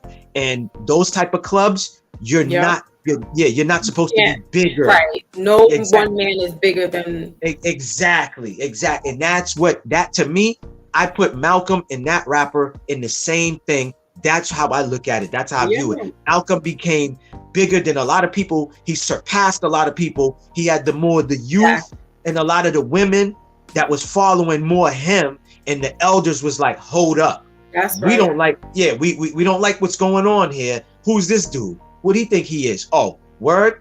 Oh, the government already don't like him? We'll work with you guys. Right. Just give us a little bit, help. Like, listen, man, we already know. I mean, it's a lot of the stuff is documented. Like, you just gotta read and put two and two together. It's not that hard. Like, these are the same people that wanted you to believe Fred Hampton was taken out by his own people. But then when you watch documentaries and movies, and I rather watch a documentary before I watch a Hollywood put together big screens, because that's when the whole fabrication comes in. The story's twisted and mangled, and you're like, hold on, so that wasn't the truth? Nah, watch the documentary. And the documentary, I love it, because guess what? They're gonna go to the people that was actually there. Right. Yep. That was there. Oh yeah, I was on the front lines with him. I'm 86 years old right now, but listen, I was on the front line then with him. Tell me your story. Yes. So I had watched the documentary of the tribe out in, I don't know the exact name of the tribe, but it's in Benin, in Africa. So listen to this, how they tricked the community through religion by using the deities, because there was an ecologist out there looking why they're not getting the fish, because this is like a fishing town or fishing community. And the wildlife was getting messed up because people kept going through that area and messing up the wildlife there. So the ecologist went to the chieftain and said, listen, I need you to tell these people that they can't go over here so we can sustain the wildlife and the fish can come back. They'll be abundant with fish. They put on a whole voodoo show. And man, I said, wait a minute. So this is not real? So what happened was they put somebody like in this big grassroot kind of grassy kind of suit and was spinning around and like scaring the people. To let them know. You saw that? Yes. To let them know, don't go over there. And there's going to be big punishment if you do, because the God has spoken. And the town members said, okay, they agreed with it. Correct. And because it's they don't have the modern technology like we do. But this is modern day though. This was modern day that this happened. Yep. The ecologist went with the chieftains in a boat with the spirit and went to other neighboring communities to do the same thing. Same thing. Yep. Fear mongering. And then put a little deity in next to the sign that says "Don't go fishing over here." Correct. Yep. So I found that so funny and ironic, and then kind of like, damn, that's not real. So voodoo not real? Damn it. But I understood the tactic, and that's exactly what that was done to us here. Correct. Fear mongering. You control people with fear. I don't think it was Henry Kissinger, but there's some big name like that these people used, and he made a quote. He said, no country should ever let a crisis go to use. So what they do is they create something, right? And out of that crisis, they hit you with the fear mongering. Right. And while they're using that crisis, that's when things is happening.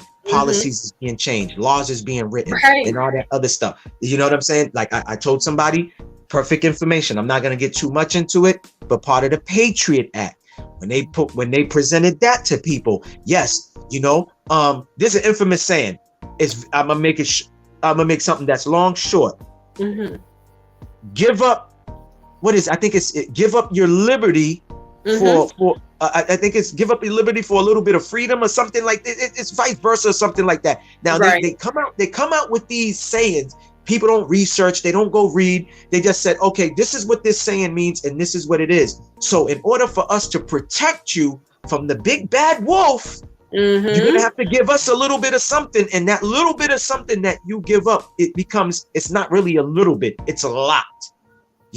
So what I'm trying to say is, out of the Patriot Act, that's why they listening to our conversations, they reading our emails, and they reading our text messages and all this other stuff. They use the tragic event that happened, unfortunately. Right. And that's what I'm trying to say. Exactly. They used a crisis, and they didn't let that crisis go to waste. They do it all the time. I mean, they've been doing it since the beginning of time, like you just said earlier. Yeah. They mainly catch a lot of the sheeples through religion. Hey, listen, your God said this is what it is. Oh, my God said that's what it is. Yes, so that's what it is then. You don't have to go research. I'm just telling you. That's what your God said. This is what it is. Don't go looking for nothing. This is what it is. So just follow suit. When you make your babies, tell the babies the same exact thing. And it's a continuous thing.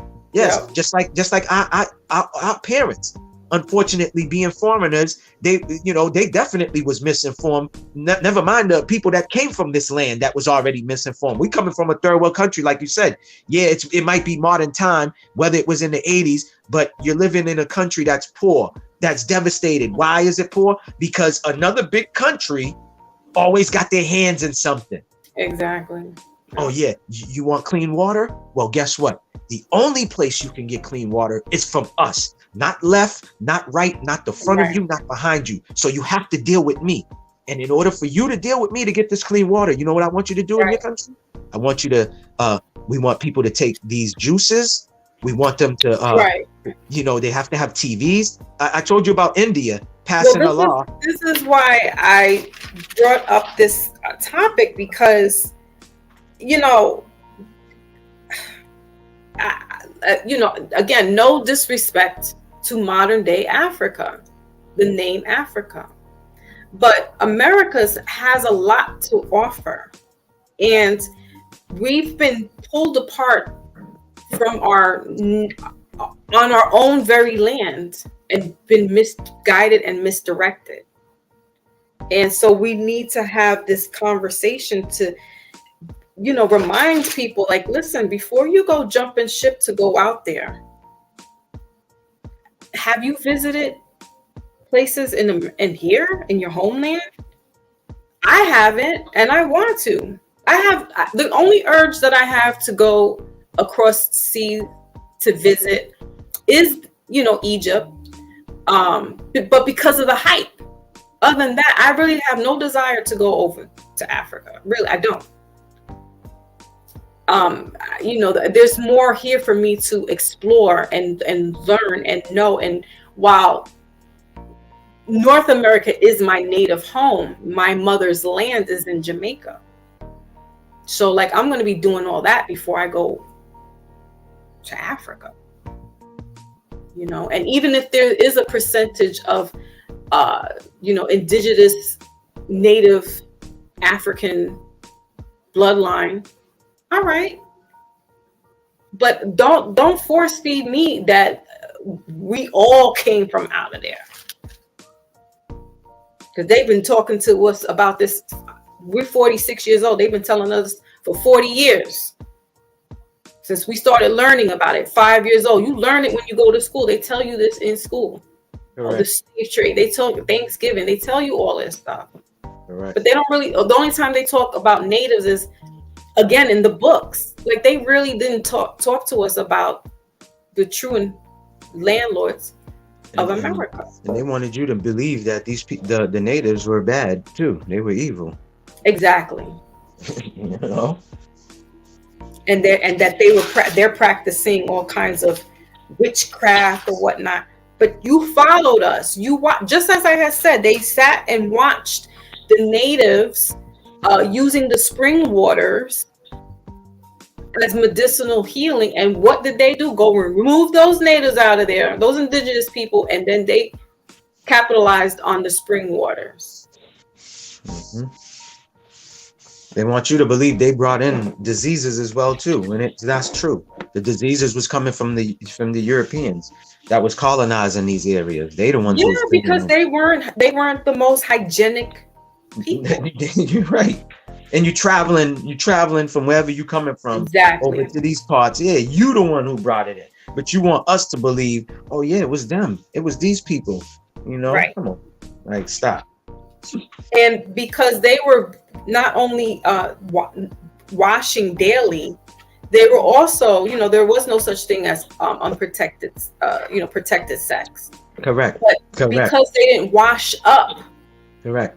And so we're told, even with women, to prevent any type of infection down there, you need to wash up as soon as you finish, relations.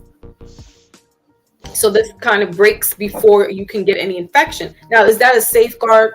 No, but they do tell us, wash your stuff up, when you finish, because that holds an odor as well.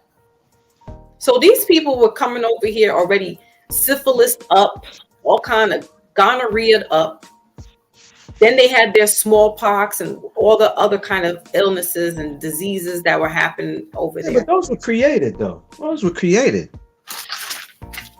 I think some of the stuff is real, though. I think some of those people came over here with those because they weren't going to the doctor. They weren't cleaning themselves regularly. But what I'm trying to say is, right? Mm-hmm. If they caught a headache, they wasn't prescribed, or they wasn't told, hey, go to the store and get Tylenol. You understand what I'm saying? They was given some form of tea. No, they saw us making our own medicinal thing. Yeah, correct. And that's how they did. But they were still, what I'm saying is that they still were running around here funky. Correct. And so when they're coming over to a place like the Americas where it's, natural and it's, there's fresh food, fresh air, and all that good stuff. And they're not wearing clothes like that. They're being exposed to this variant, if you will, that's contacting them. So I kind of believe that that's true. I don't want to say that now in modern time, there might be some stuff that's man-made, but back then in the 1500s, 1600s, I really believe these people came over here with that stuff, all kinds of things. Yeah, definitely. Because our immune system here, the ancestors here, their immune system was running differently than over there. No, that's why I said they definitely did come over here with it. But what I'm trying to say is, like, remember, there's a story that, the natives that were very cold were offered blankets, and inside the blankets were injected the pox. Remember, you know what I'm saying? So it was like, yeah, I heard that too. Yeah, That's if you're going down that conspiracy thing. I mean, is it credible? It's possible. I don't know if that could sit in fabric though. So I don't know. I highly doubt that. Me being working in the health industry, that's not really how that goes, unless it's bed bugs. But other than that, those type of diseases are usually skin contact, mouth to mouth, and other things.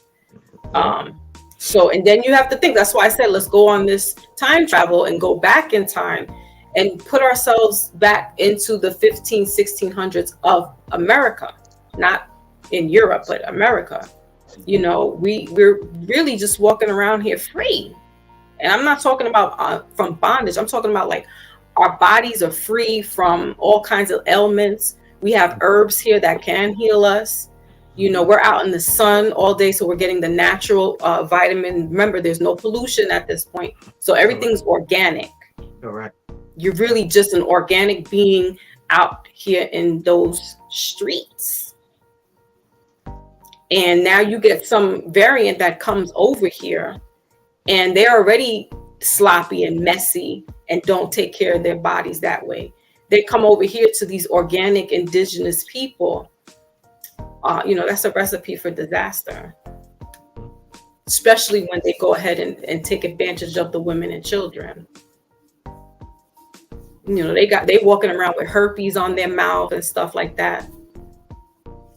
Nastiness. They did the indigenous, they did our ancestors dirty over here. Yeah. So, well, in that, I'm going to give us a oracle to wrap up this reading. I mean, to wrap up this live. Yes, I will drop down. I appreciate you for having me on. You know, Thank you, my brother Maybach. Yes, you know, it's always love. You know, exactly. Got you. Yes. So I will tell you to enjoy the rest of your afternoon and evening and night as well. And peace and blessings to you and the family. Thank you. Thank you. You as well, my brother. You already know. Holding it down with me. All right. So Maybach dropped down. Salute to everybody that came through. Now I'm going to end this live by giving you a oracle message. And Miss Sharon, thank you. I forgot. I can't forget about my Miss Sharon and my Lotus holding it down as well.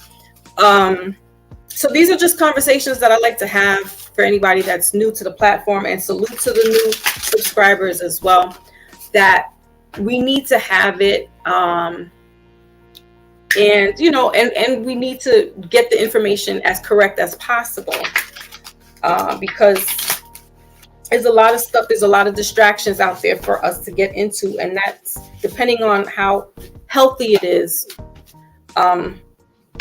you know, or not. We still got to be faced with the reality of things. So join me on Wednesday. I will be doing the midweek check-in with that consists of your health, your wealth, and your romance. If anybody's interested in booking a personal reading with me, you can do so. My Lotus has, or it's scrolling on the bottom of the screen. All right, and that's pretty much it. Let's just get a few more shuffles. I'm going to use 2 decks actually today because I felt inclined.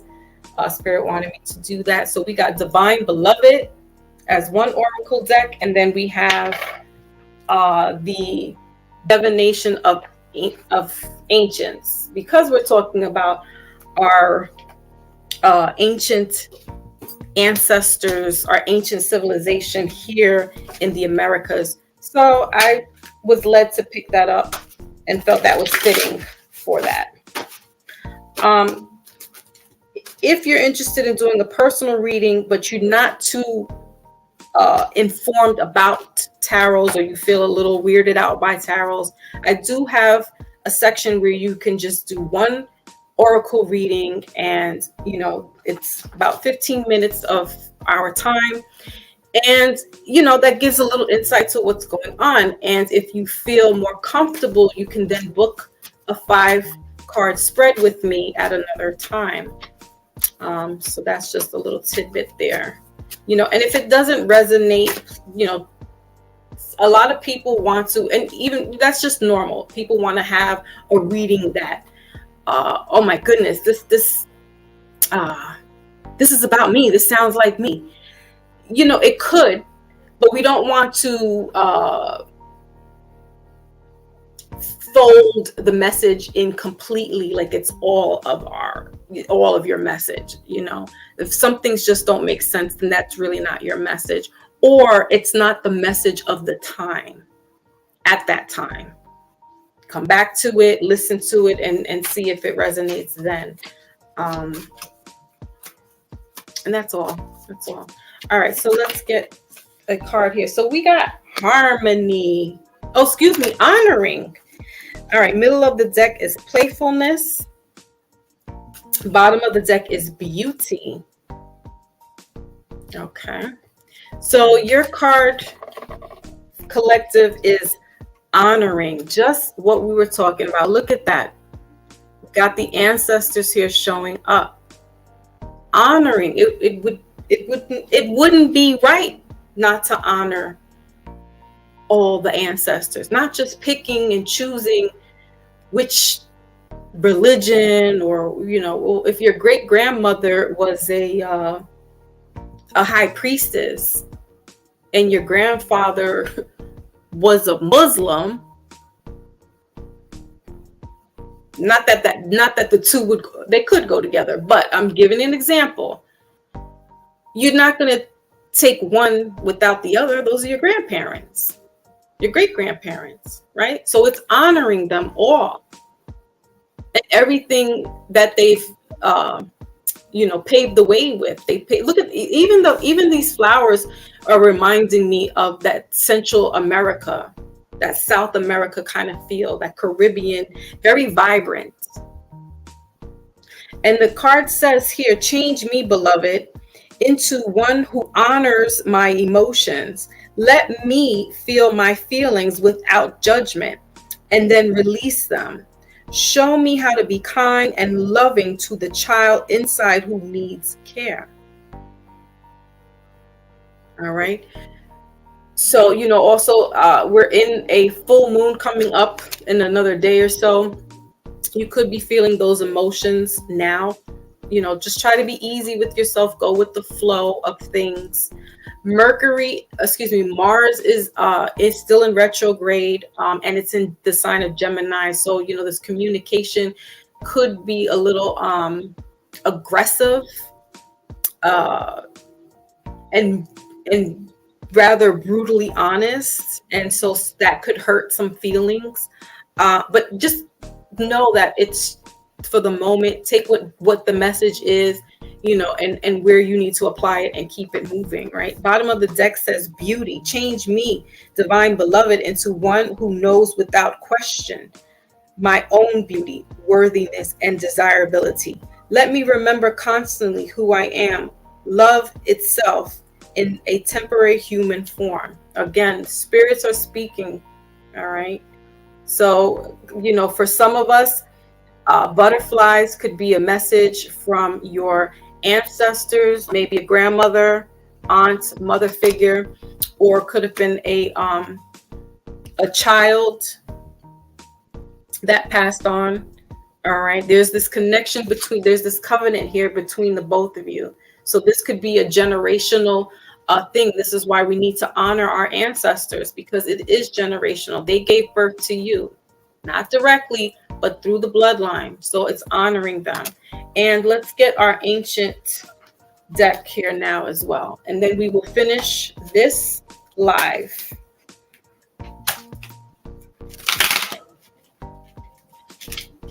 Also, don't forget to like and share this stream today. But most importantly, hit the notification bell so when I do come on, you'll be informed that way. Any questions regarding personal readings, you can go to my Instagram page. I'll put it in the chat, and you can hit me up there in regards to a reading. Okay.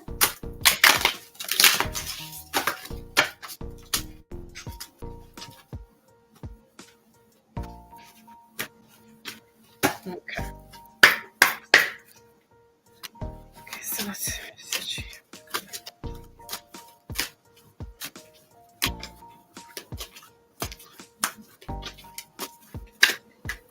All right, so that's too many. Just need one. Just need one.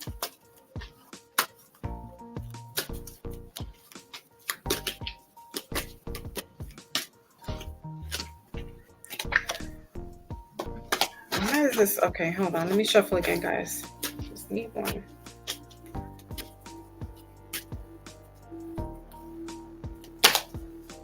So for some, there could be some aha moments for you guys.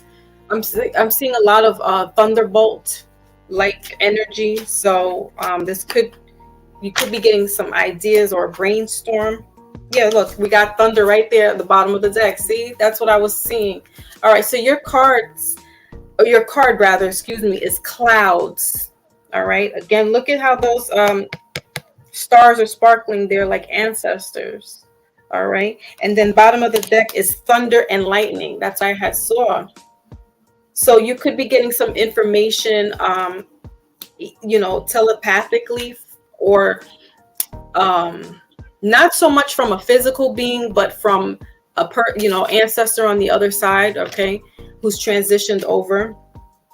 Yeah, and we got astrology here as well. So they could have been a person who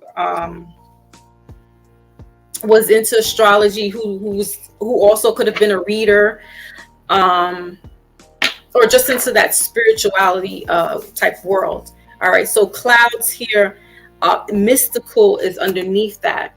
All right, so there's definitely, by you honoring your loved one, your deceased, this is give them acknowledgement that you're thankful for them paving the way. You're thankful that there could be some gifts that have been transitioned or transferred rather down the line. And it could have skipped a generation. So we got grandma. If we got grandma and mom didn't, then we got you. All right. That, there's some type of occultism, if you will, but it's not really in that spectrum. It's more like spiritually. So, wow. Okay. This is a message for me, because my great grandmother, as I had told y'all once before, or maybe a couple of times, that I've come to find that she was a spiritual healer, and she used to do the readings she used to do tea leaf readings, and I always thought that it was her daughter that did the tea leaf readings, but it was the mother. And my mom isn't into that, but she's good with astrology, and astrology is right on the bottom of the deck, or the top of the deck rather. And then with the clouds here showing, so that's just crazy. But okay, so so that's what I'm saying, paying that homage, letting them know that you know them, you notice them, giving them that light back. Now I'm going to read what clouds are here in this little book, but you could be getting some type of inspiration, maybe artistry, all right, during this full moon. I have said this on the Wednesdays, all signs. Some people are going to be very inspired during this full moon, or during the moon period, the moon season, either for singing, drawing, acting, you name it, anything in that industry. Not in the industry per se, but in that type of feel. All right, so let's see what cloud says.